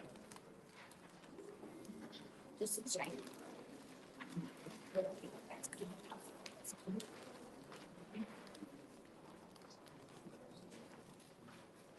Ms. Winfrey Carter? Yes.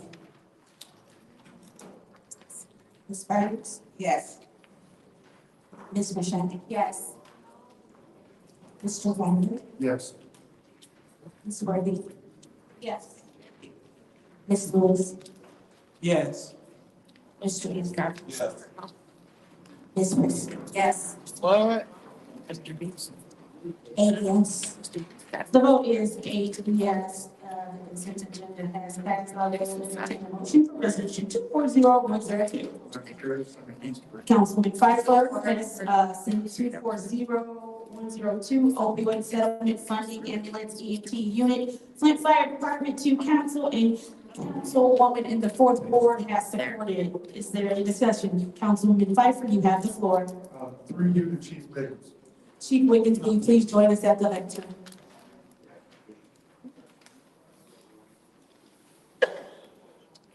On GPS takes me that to the church.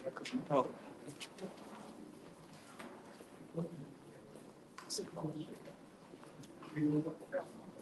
Yes, sir. Chief, how are you, sir? Good. I appreciate you bringing this. I know we spoke about this several times. Yeah. And we wanted ambulance service back in the city for quite some time. I know that, Councilman Murphy was also an advocate of it, when the emergency management took it away from us. Is one of these rigs going to suffice? What's the long-term plan of this? It's going to be running 24 hours. Do we have staff to do it? So on and so forth. We're gonna start off with one ambulance, and that ambulance will be housed somewhere in the mid, city of Flint. In terms of, the longevity of it, hopefully it will be here forever because we're in critical status in the city of Flint, where many times there is no ambulance anywhere to, come to help our citizens, and a lot of them are dying. And I just think that we have to do something for the citizens of Flint. So I know that you have $8 million or something in the opioid fund. And we don't have any redundancy with only one. That's my concern. What is this a brand new spread that we're buying? What's the plan for redundancy? Are we just gonna, if something happens to it, are we not gonna run service? We're gonna start out with one ambulance, and this is a brand new vehicle.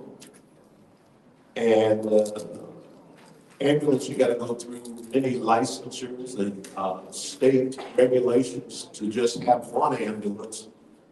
This ambulance will be delegated for the city of Flint only. We will not go outside the city of Flint. And when it progresses, we will try to come before this body to ask for a second ambulance and even a third ambulance. So is this going to be available around the clock? Affirmative. Perfect. Chief Wiggins, once again, I appreciate you bringing this. I've been an advocate for this for a long time. And I would look forward to when you can bring another resolution for another one, because I think that the emergency manager, when they stripped all this stuff away from us, did a great substantial harm to the residents of the city of Flint. So I appreciate you bringing this forward, and I look forward to the success story of this one. Hopefully we can get more. Thank you. Thank you. Councilwoman, you got the floor. Chief Wiggins, Yes, ma'am. our last meeting, we had a very good conversation, and I appreciate your directness, because this was one of the things in our funds that I wanted us to get forward. And it's because all of the firefighters are also licensed EMTs. Correct. And having that background, and I understand the need for it when people are waiting for an ambulance. It's also a delay when I've had 3 people hit on in my ward, and it took longer than it should have on Valley Highway, which were hit by their pedestrians, and they were hit by vehicles. I went to 911, and one of the things that they stated was, and this is before you were here, the Genesee County has experienced shortages of available ambulance units to meet the demands imposed by emergency calls. These shortages are caused in part by an insufficient number of licensed paramedics and EMTs available to operate the units. One of my issues when we first got our funds was our firefighters are licensed. They're licensed EMTs, every single one of them. They are. And we used to have this service, and it was great. It was a great thing where people, although people could still go to the firehouses, it was well known in the time of getting someone the help that they need. I was troubled before you were here when Chief Barton stated he couldn't transfer, that he could have people follow him in a fire truck to get to the hospital. That was a problem. There was also times that when we going to the Genesee County 911 consortium, that we had no ambulance service at all in the city of Flint. We had none. And that's very dangerous because the rigs were either too far out or they didn't have a rig available. And then when we entered into an exclusive contract, that didn't work because that meant that at that time, we couldn't use the other ones who may have been closer. So having our own and taking care of our own is what should have been done a long time ago. Yes, ma'am. Through this chairman to Councilwoman Burns, it's worse than you think it is. Many times in the county, we are in critical status. Critical status means that there's only 3 ambulances available for the county, which is 650 square miles. There's only 3 ambulances. Many times there are no ambulances and they will not respond. Yeah, that's true. So we have no choice but to provide the services for our citizens. And I appreciate that, and I am aware, because I went out there and stepped with the headphones on my ear, on my head, I made sure I understood what was going on. When I knew that we did not have an ambulance to get there, I couldn't understand why we weren't getting it. And so I went out there, Ronald Rowe, Tim Jones, the director, and I keep in contact all the time. Because it's important, when you call 911, it's because you have an emergency. You expect the police to show up, the fire to show up, and an ambulance to show up. And that was my concern, where were we failing at? And I also went to the meetings out to the Grand Blanc, they have them once a month, the Genesee County, sort of like the Grand Blanc Police Department, because I wanted to understand. And so us having this, one is a great start, but we need one at each fire department, because it worked before. When we look at loved ones whose lives could have been saved, and we simply didn't have an ambulance, but we received 94.7 million in ARPA funds, that should have never happened. We should have had this a long time ago. And I appreciate you making sure that this effort is being done. I know that one is already ordered. You said as soon as this is passed, it will be here. And we should have an ambulance in operation, if we can get it purchased by the end of July. this is a win-win, and I have always been supporting this. And even when we started on our ARPA funds application, I supported us pushing forward. Thank you. Is there anyone else? Yes.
ambulance call, and then we will deploy it in those areas. But that ambulance will be mobile. They just won't sit in a fire station. With the many calls that we get 1,000 calls a month. So that ambulance will not be just sitting idle anywhere. So how do we plan on this sustaining itself financially? Sustaining it, it will sustain itself. The ambulance run, a basic ambulance run, is $550. If we go to an ambulance call and we just treat and do not transport, then it's $275. And the reason why I said that is only about 20 seconds left, because my colleague said 15% and 8%. I don't know what it is. Our figures. Point of information. That is for medical procedures, not for ambulances. Our figures that I'm giving you comes from ambulance billing companies. That's all they do is bill ambulance. Thank you. Thank you. Is there anyone else who would like the floor? Yes, Madam Chair. Councilwoman Ricardo, you have the floor. Yes, and Chief Wiggins, I would like to thank you for bringing this resolution for, we really do need to improve the emergency response time here in the city. I know we're using the opioid settlement funds, and I think that's a good use for the funds. Yes, I was not in support of using the opioid funds for that community center for the water bills, but I will vote to use it for this cause here. And of course, we'll be addressing the opioid related emergencies as well. Yes, ma'am. So thank you, and I will vote to approve this. Thank you. Thank you. Thank you. Is there anyone else who would like the floor this time? Yes, thank you, Ms. Burns. Is there anyone else who would like to continue this discussion in the first round? Anyone else? Is there anyone who would like to form the second round? Councilman Pfeiffer, you have the floor. Chief Wiggins. You got close. Yes. Chief, I would actually just have a quick question for you. Why are we going gas and not diesel? Being operated 24 hours a day, diesel are more, yeah, they're more approved for that type of use and usage. Why are we going with gas? We're going with a class 2 ambulance, and that's a van style ambulance. Yeah. If we go with a class 1, or I believe that's a big diesel, and yes, it can run 24 hours a day, but it will cost you $500,000-$600,000 just for one ambulance. Really? It can get very expensive, and it's a diesel, big diesel truck, either a Freightliner or. Because I mean, they have these. I'm gonna say Sprinter style vans and diesel. And the fact that we are Councilman, the fact that we're going to be running a basic service. If we were running paramedics, it would be different. But all we're going to do is a lot of transport. I would ask that we have fleet services track maintenance costs on this specific vehicle so that we know better if and when the second unit comes around, because I think that gas and having a 3.5 liter engine is not necessarily the robust emergency vehicle that I think it should be. $200,000, I think that's pretty light duty I just hope it lasts. Since we don't have any redundancy, I'm worried about redundancy and this one lasting and having a small gasoline engine. Doesn't seem necessarily correct. So I'll leave it up to you guys, but I hope the next one is more robust and long lasting, because I don't want to replace this every 2 or 3 years like we do police officers, like police vehicles. So that's my concern. Well, we have the fleet director involved in this, and she was doing the research in terms of finding the applicable trucks for us, and I'll share that with her. You said her? I thought Aaron, she's gone. Okay. All right, and I guess that's all I have. I just want to make sure that we get the right vehicle for the conditions that we think we're going to put it through. So that's all I have. Thank you. Thank you. Is there anyone else who would like, for the second round, Councilwoman Evans, you have the floor. Well, there, I see Blair. Right. I just want to, well, it will be on my time, Blair. So if you could, Are you? Yeah. I'm gonna, yeah, so she's replaced Anna. So Blair is the new fleet lady. So I know you were right here. Could you answer the questions?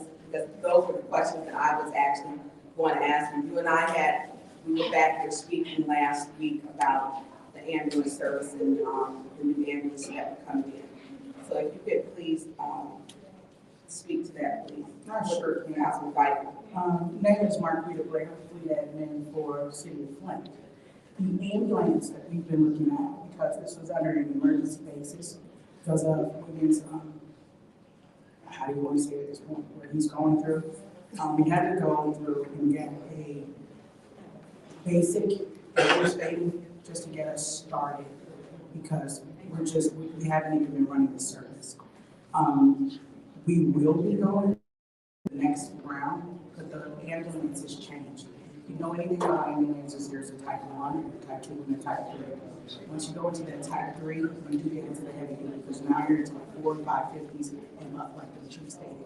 You're going to freight type of a vehicle, which is now your diesel with DEF. We did not want to run the risk of having a Sprinter that was also DEF, because it's not a big of a tank and it's going to run 24/7. And diesel is housed in the fleet garage with me, which is locked. They wouldn't even have access to DEF because we don't have outdoor storage tanks. DEF is prone to freeze and it crystallizes.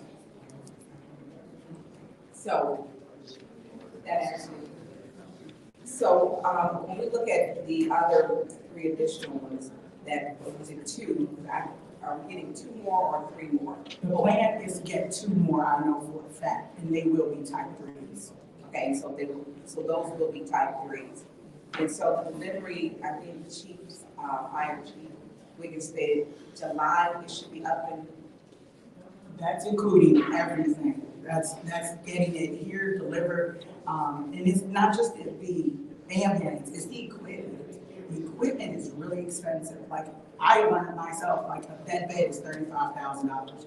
Never knew a stretcher cost that much. So the stretcher, the mechanisms to mount them, all of those things all are additional costs. So that's why we had the cap at 225 just so we can make sure I covered all the equipment that he was going to need in the unit itself. Right, building it out. Yes. So that it can go into service and be in compliance. I appreciate, I wish we could have finished this last week because this was really important. And we were not able to complete our council meeting last week because of the outburst in the fight. I appreciate you being here today because this is life and death. And we talk about putting this was put on the back burner because a council person wanted to fight another council person. It should have been a priority, and I'm sorry we didn't get this done then because this should have been done last week. I support this. During that meeting, I went back and spoke with both of you. These are the things, the work that council should be doing. And this should be our focus. This is last week's work that's being done today. It shouldn't have happened. It shouldn't have happened. Especially when we know that we don't, at times, we don't even have an ambulance in service at all. Not for one single call. So if you were supposed to call someone, no one would be able to show up. Chief, have you had to put anyone in a fire truck to get them to the hospital? Not yet, but we will. Okay. And I do know that former Chief Barton, like I said, he did actually have to follow family members to, or they followed him in a fire truck to get to the hospital because there was an emergency. This is what council work is supposed to be doing. Yes. This is the work, making sure that opioid money, which is a lot of your calls. I had 2 people die of overdose about 3 months in my ward. One was on the church steps. It's an opioid overdose. This should have took precedence over someone not sitting in their chair and fighting with another council member. This is what it's supposed to be about. Is there anyone else who would like the floor in the second round? Is there anyone else? Seeing as how there is no one else. Councilman Murphy, you have the floor.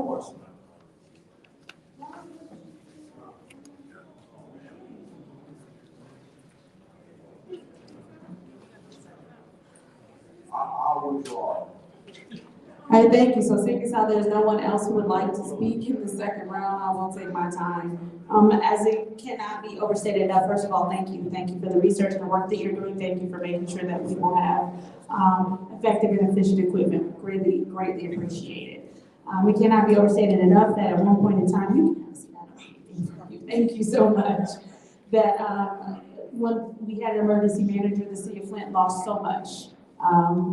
Garbage time, from us having control of our garbage to us having ambulance services to home rule, so many different things. And so I think this is the beginning, a first step in us getting back to being self-reliant, and us getting back to having the necessary services that we need to make sure that residents can be helped in emergencies. And so I am in full support of making sure that this passes, and in the future, as we bring more EMTs before us, more ambulances before us, that we also get those passed, because what the city of Flint needs is to be able to take care of itself and its residents. Roll call, Madam Clerk.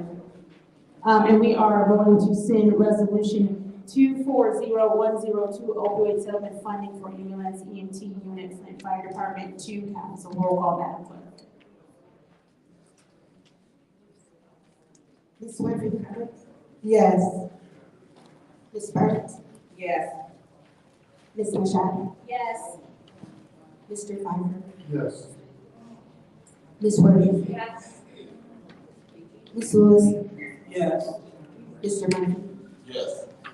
Ms. Priestley? Yes. 8 yes. The vote is 8 yes, 0 no. That resolution 240102, opioid settlement funding, ambulance EMT unit Flint Fire Department, has passed to council. Now we are moving on to resolution 240105, special primary and general election, first ward council seat. I will entertain a motion. Madam Chair. Go ahead. She said you can go, Councilwoman, for the board. Yes, I make a motion to send 240105 to council.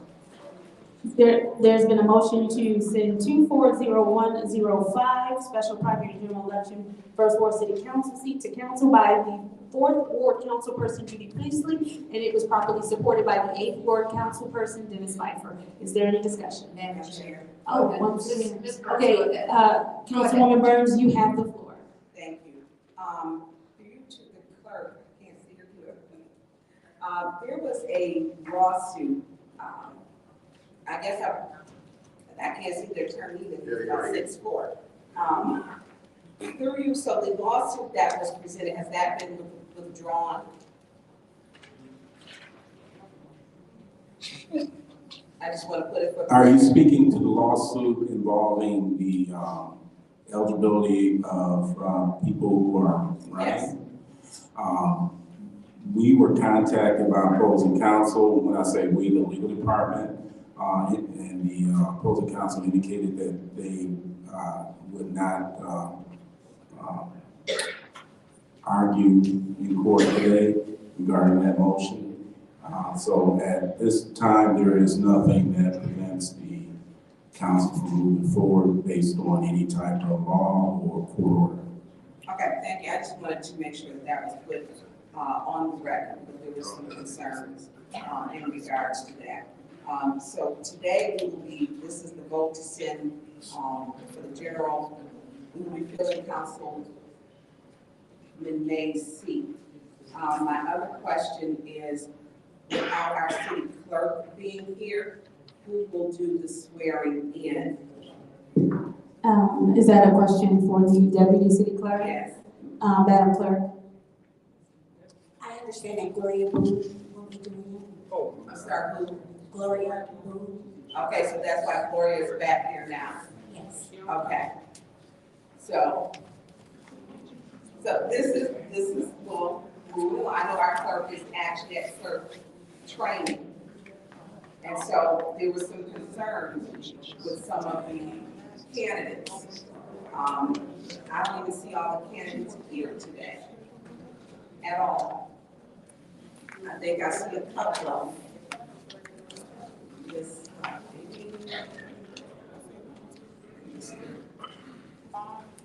Anderson. So looks like the process is going to, I don't know if Mr. McCoy is here. He's in the back, okay. And so, Mr. McCoy, you made a comment that you had spoken to Mayor Neely that the fix was already in.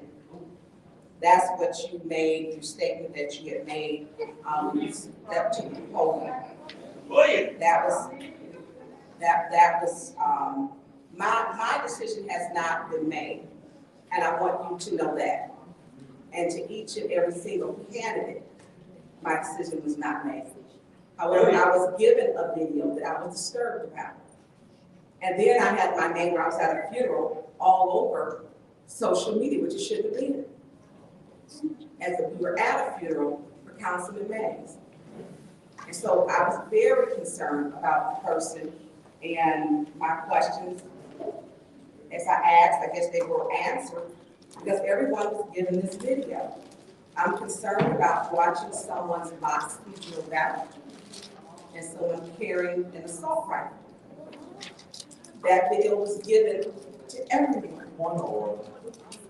Councilman Murphy, what is your point? My colleague is talking about a particular. Can you stop my time? It stopped. She did stop it. Because I didn't name the names, so this is going to be, I didn't state anyone's name. Councilwoman Burns, I need you to stop because Councilman Murphy does have the floor. No, go ahead, Councilman Murphy. Madam Chair, can you warn me for snapping? Who's snapping? Can we please? Go ahead, Councilman Murphy. This motion that we just on, motion, just for the record, is resolution 240105. It is a special primary and general election for the first ward city council seat.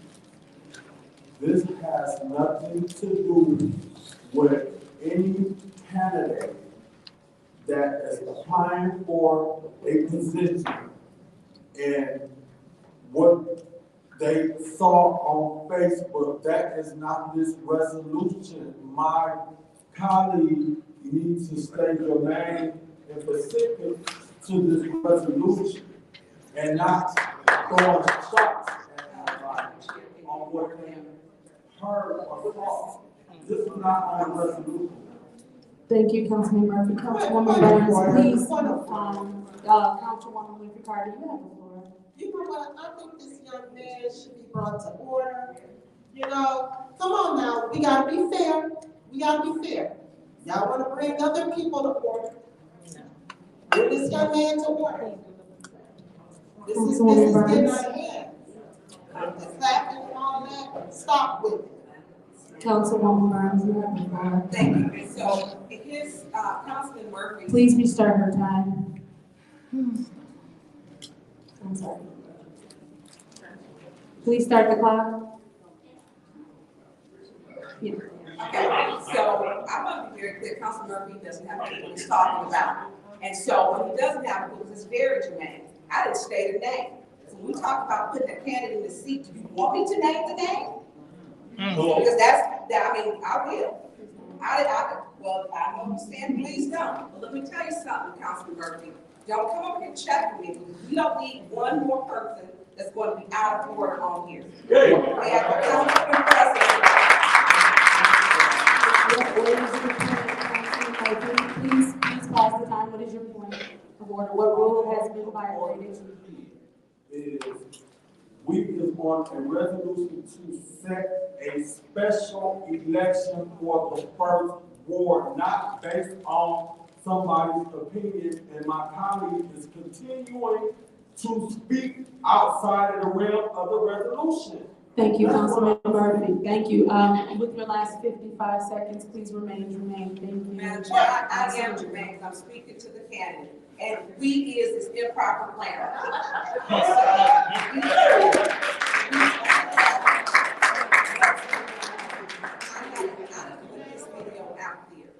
I'm not saying a name, as she asked me not to. I did not. What I did not appreciate was the people asking, putting my name, attaching my name to it. I didn't put the video out there. Tanya Burns put a video out there and put her name on it. I don't go by aliases. Let me be clear. I use my name, and I own what I say. So I'm not Becky Brown. So be clear. I'm Tanya Burns. And so you need to, this young man right here, I don't know if he was the one out here putting this up here the whole time at the funeral. Yeah, this nonsense. Is that the Earl? Somebody? This stuff has got to be out of hand. All right, thank you. Is there anyone else who would like the floor? Chair. Councilwoman Lewis, you have the floor. Appreciate it. Okay. The question has been called by the councilwoman in the 2nd ward, and it has been supported by the councilwoman in the 9th ward. Roll call, Madam Clerk. I'm calling the question.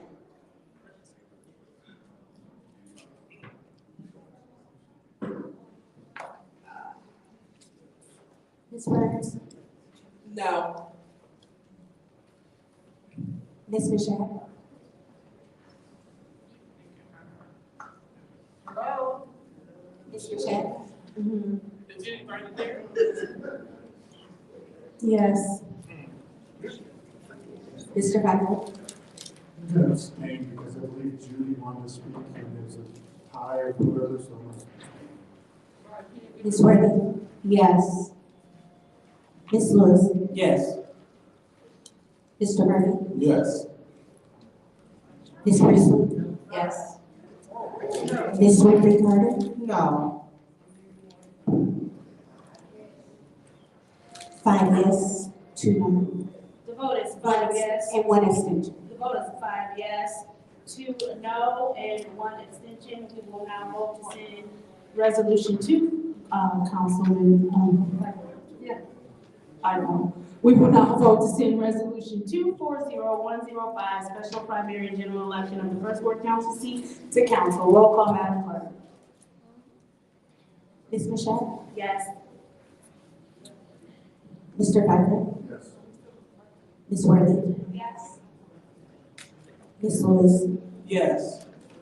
Mr. Murphy? Yes. Ms. Priestley? Yes. Ms. Winfrey Carter? Yes. Ms. Burns? Yes. 8 yes. The vote is 8 yes. Resolution 240105, special primary and general election of the 1st Ward City Council seat has been sent to council. Whoever wants it, Councilman Murphy. I'll move for Support. It's been moved and properly supported. Roll call, Madam Clerk. Mr. Hackett? Ms. Worthy? Yes. Ms. Lewis? Yes.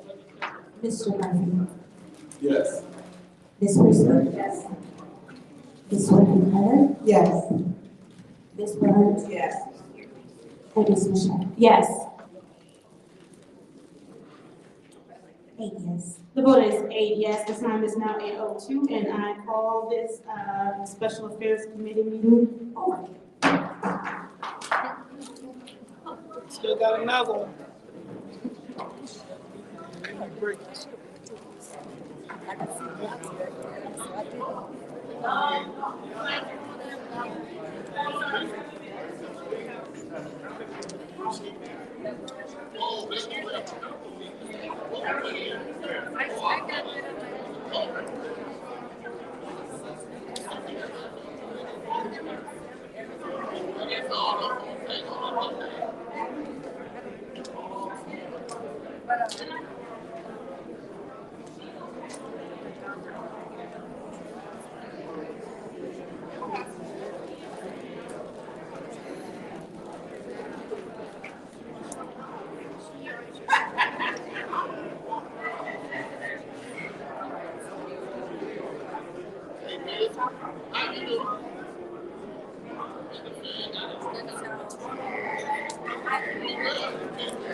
How you doing?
just fixing up the camera. I don't really get a good angle.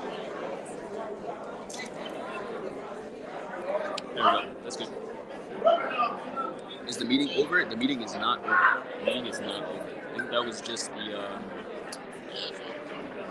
forget what it's called. Hold on, let me look at the agenda.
All right, council members, please begin to make your way back up to the dais so we can properly get started with the city council meeting. Thank you.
All right, we're about to get started momentarily. We need some more people to come to the seat.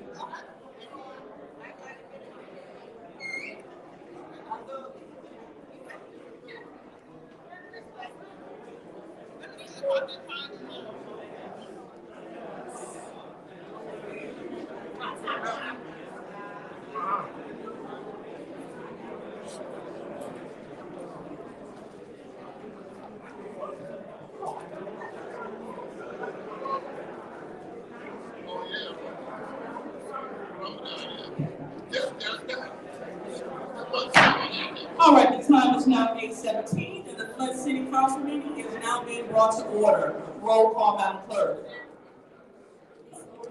Present.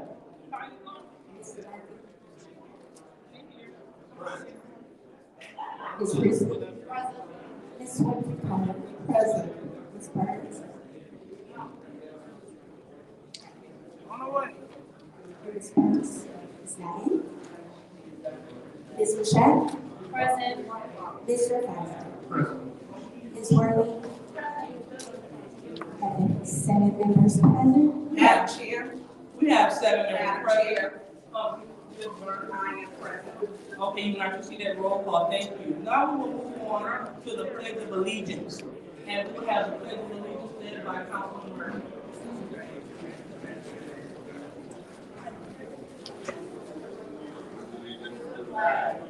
The United States of America, to the republic for which it stands, one nation under God, indivisible, with liberty and justice for all.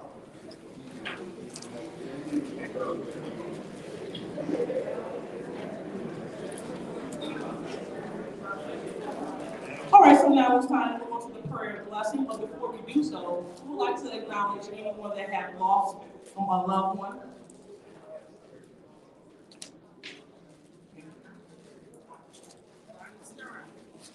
All right. Madam Go ahead and move your card.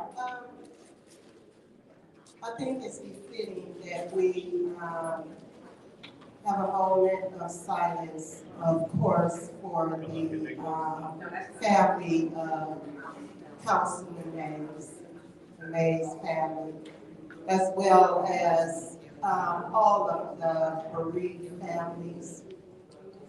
And also, I would like a special prayer for the family of Mr. Lewis B. Coates Jr. Thank you, Madam. All right, anyone else? Anyone else? All right, so seeing that we have no one else, we will go ahead and move on and have a moment of silence.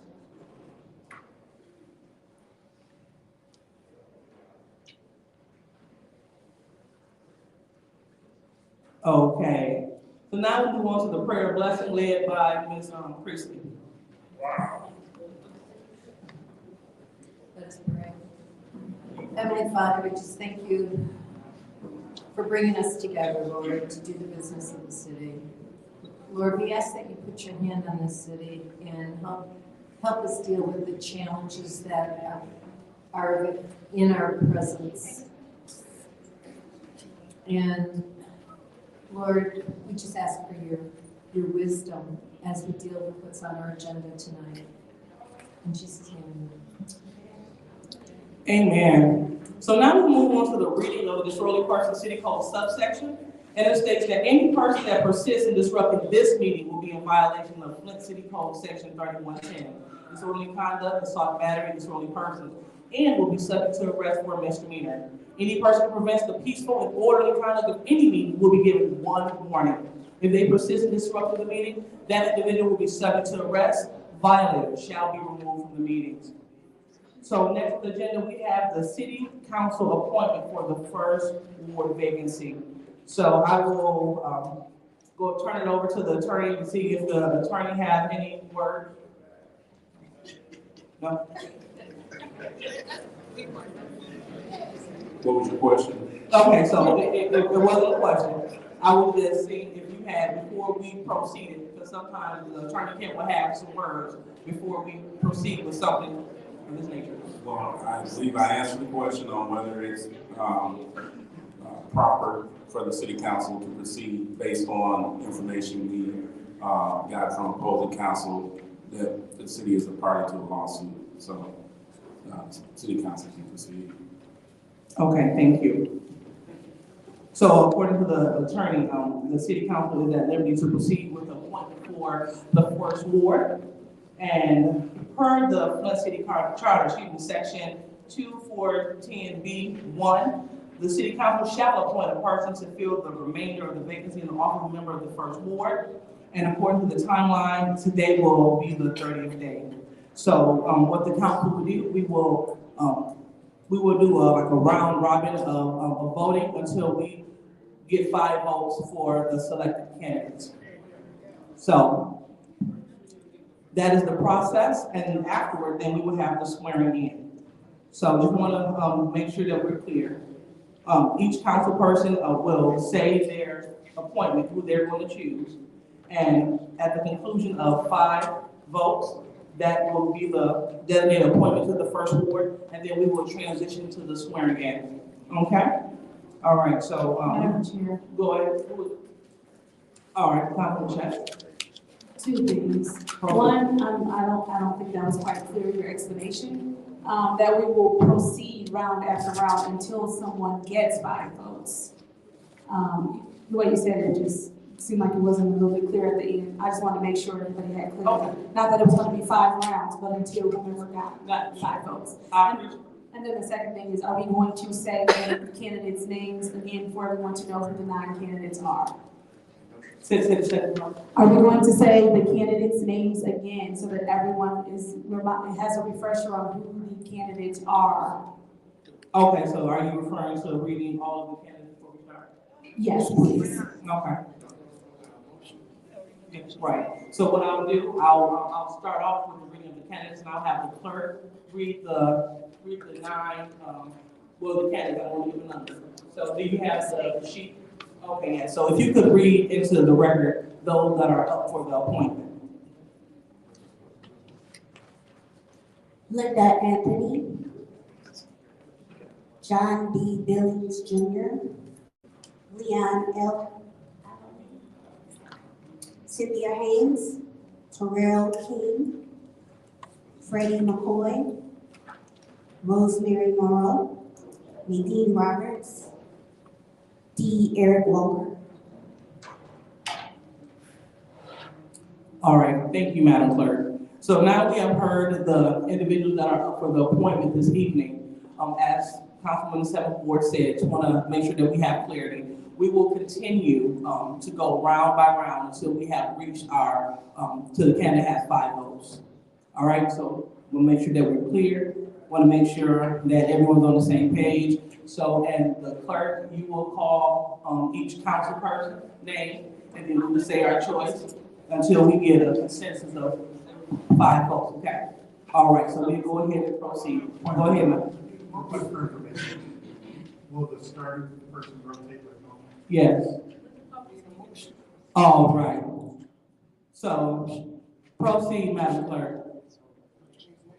Ms. Willis, Leon Elmine. Mr. Murphy, Ms. Priestley, Nadine Roberts.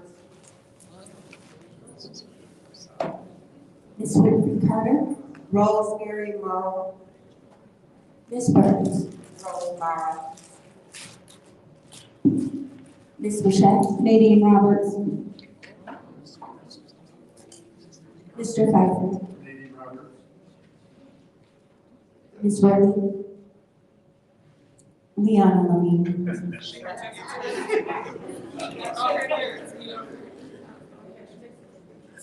Mr. Murphy, Leon Alamine. Ms. Priestley, Nadine Roberts. Ms. Whitney Carter, Rose Morrow, Ms. Burns, Rose Morrow,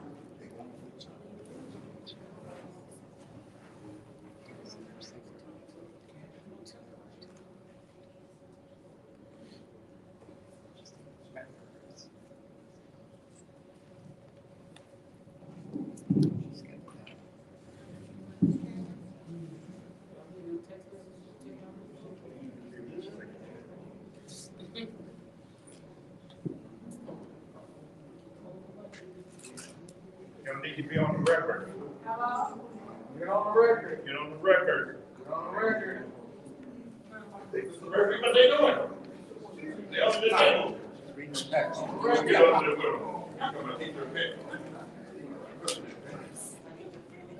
record. Point of order. What's going on?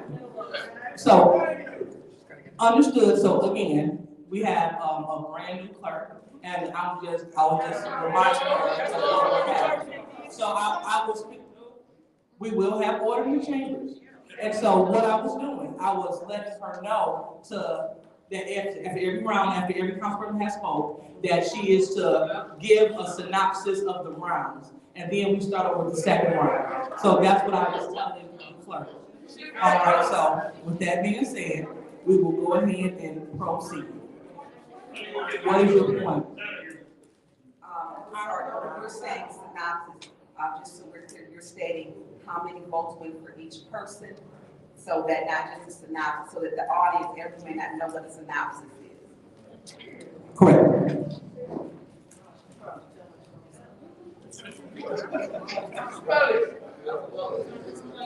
Point of order.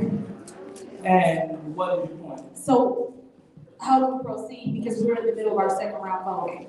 So how do we proceed? Because she did not get one for the first round. So do we just How we proceed? Well, she can go ahead and give what the count was for the first round. I understand that. I understand that. And unfortunately, our clerk had clerk's training at an untimely time. So we're working with our new deputy clerk. So what we will do, we will go ahead. She will tally up what the first round was, which started with me.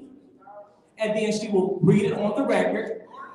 And then we will proceed as we were with the second round. And then at the conclusion of the second round, then she will read it into the record. Okay? All right. So, Madam Clerk, are you ready? Okay. So go ahead and proceed. I'm not sure if I got Michelle, but Ms. Michelle. so are we proceed with the second round? Yeah, Madam Clerk, could you please call off the roll for the first call, for the first round? First round, Linda Anthony, 0. John Billings, 0. Leon Alderman had 2. Cynthia Haynes, point of order. What? Go ahead. Leon had 3. 3.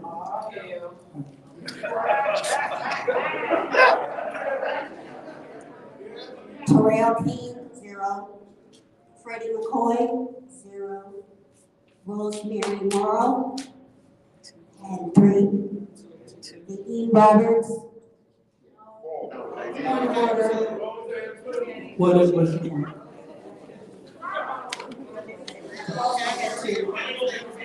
You said Rosemary had 2? Yes. Okay.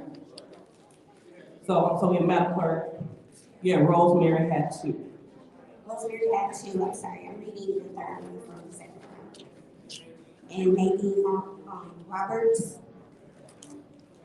had 3.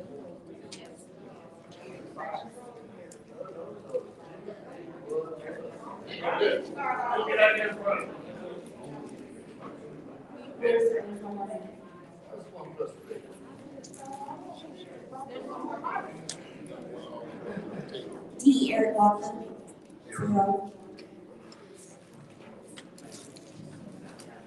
So, Madam Clerk. So that's the expedite thing, if it's all right with you, if you could just name the votes of those that received votes. So, darn, thank you so much. Thank you. Roll call.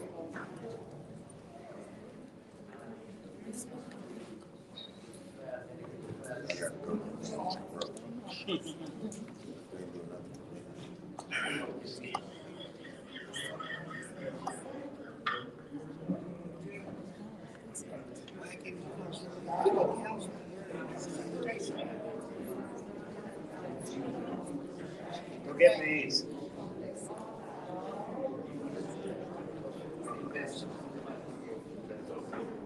Ms. Michelle.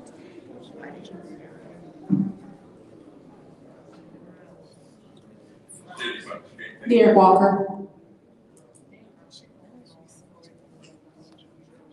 Mr. Piper. Nadine Roberts.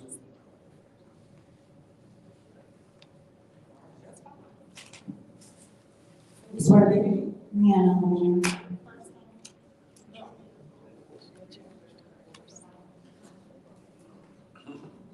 Ms. Rose. Leon Alameen.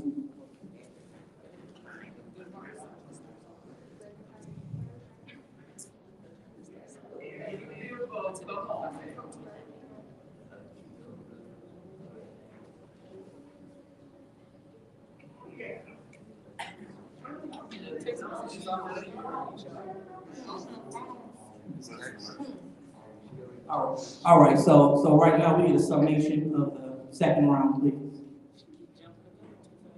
We need a summation of the second round. Leon, 2.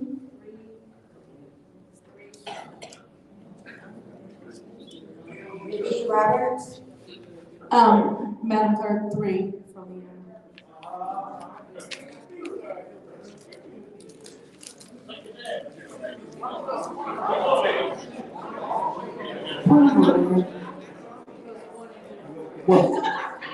What is it? The audience is disturbing. Let the clerk, the deputy clerk, please do her job without. Okay, thank you so much, Ms. Worthing, for pointing it out. Audience, please, let's refrain from comments and yelling out while our clerk gets this together so we can go ahead and vote.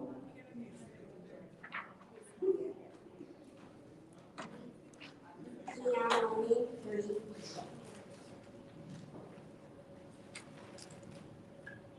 Lee Roberts, 2. And Eric Walker, 1.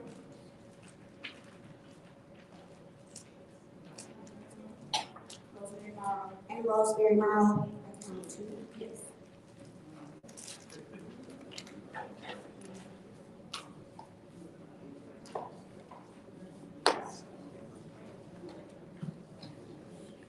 We're ready for the third one. Ms. Priestley. Leon Allen.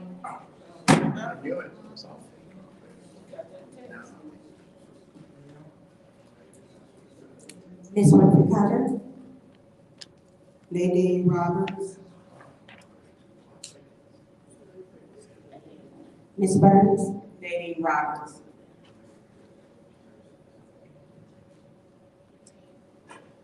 Ms. Michelle.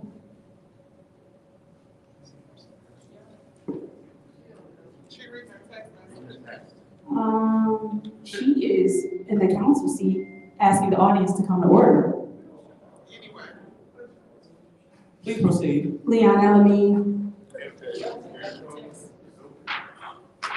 Mr. Pfeiffer. Nadine Roberts. Ms. White. Leon Alameen.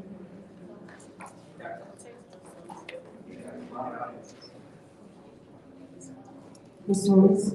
Leon Alameen. Mr. Murphy. Leon Ellerby. Third round. Leon Alameen, 5.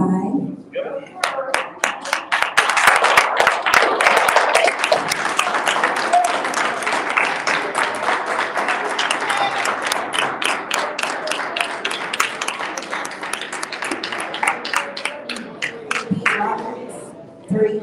I pray you get what you asked for. Okay, why did you know he's getting fixed now?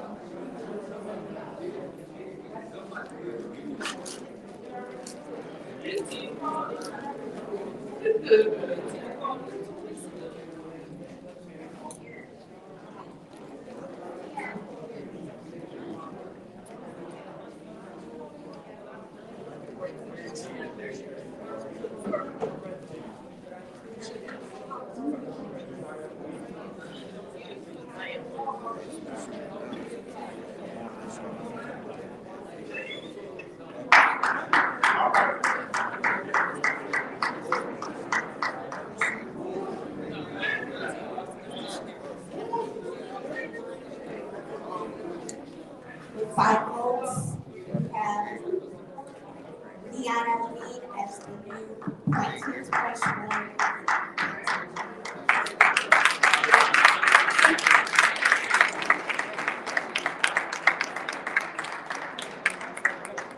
Now, we would like for everyone in the chambers to please stay. It's now time to swear in our first board appointee.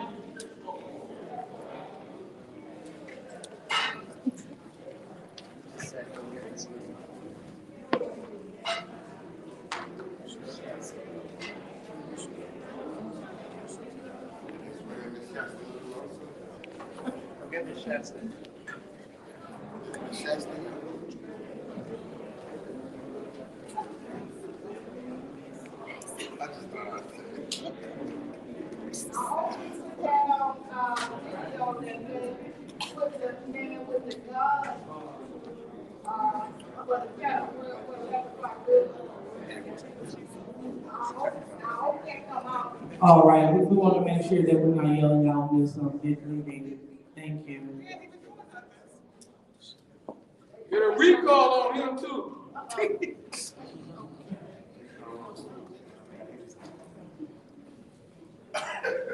All right, so is our clerk here? All right.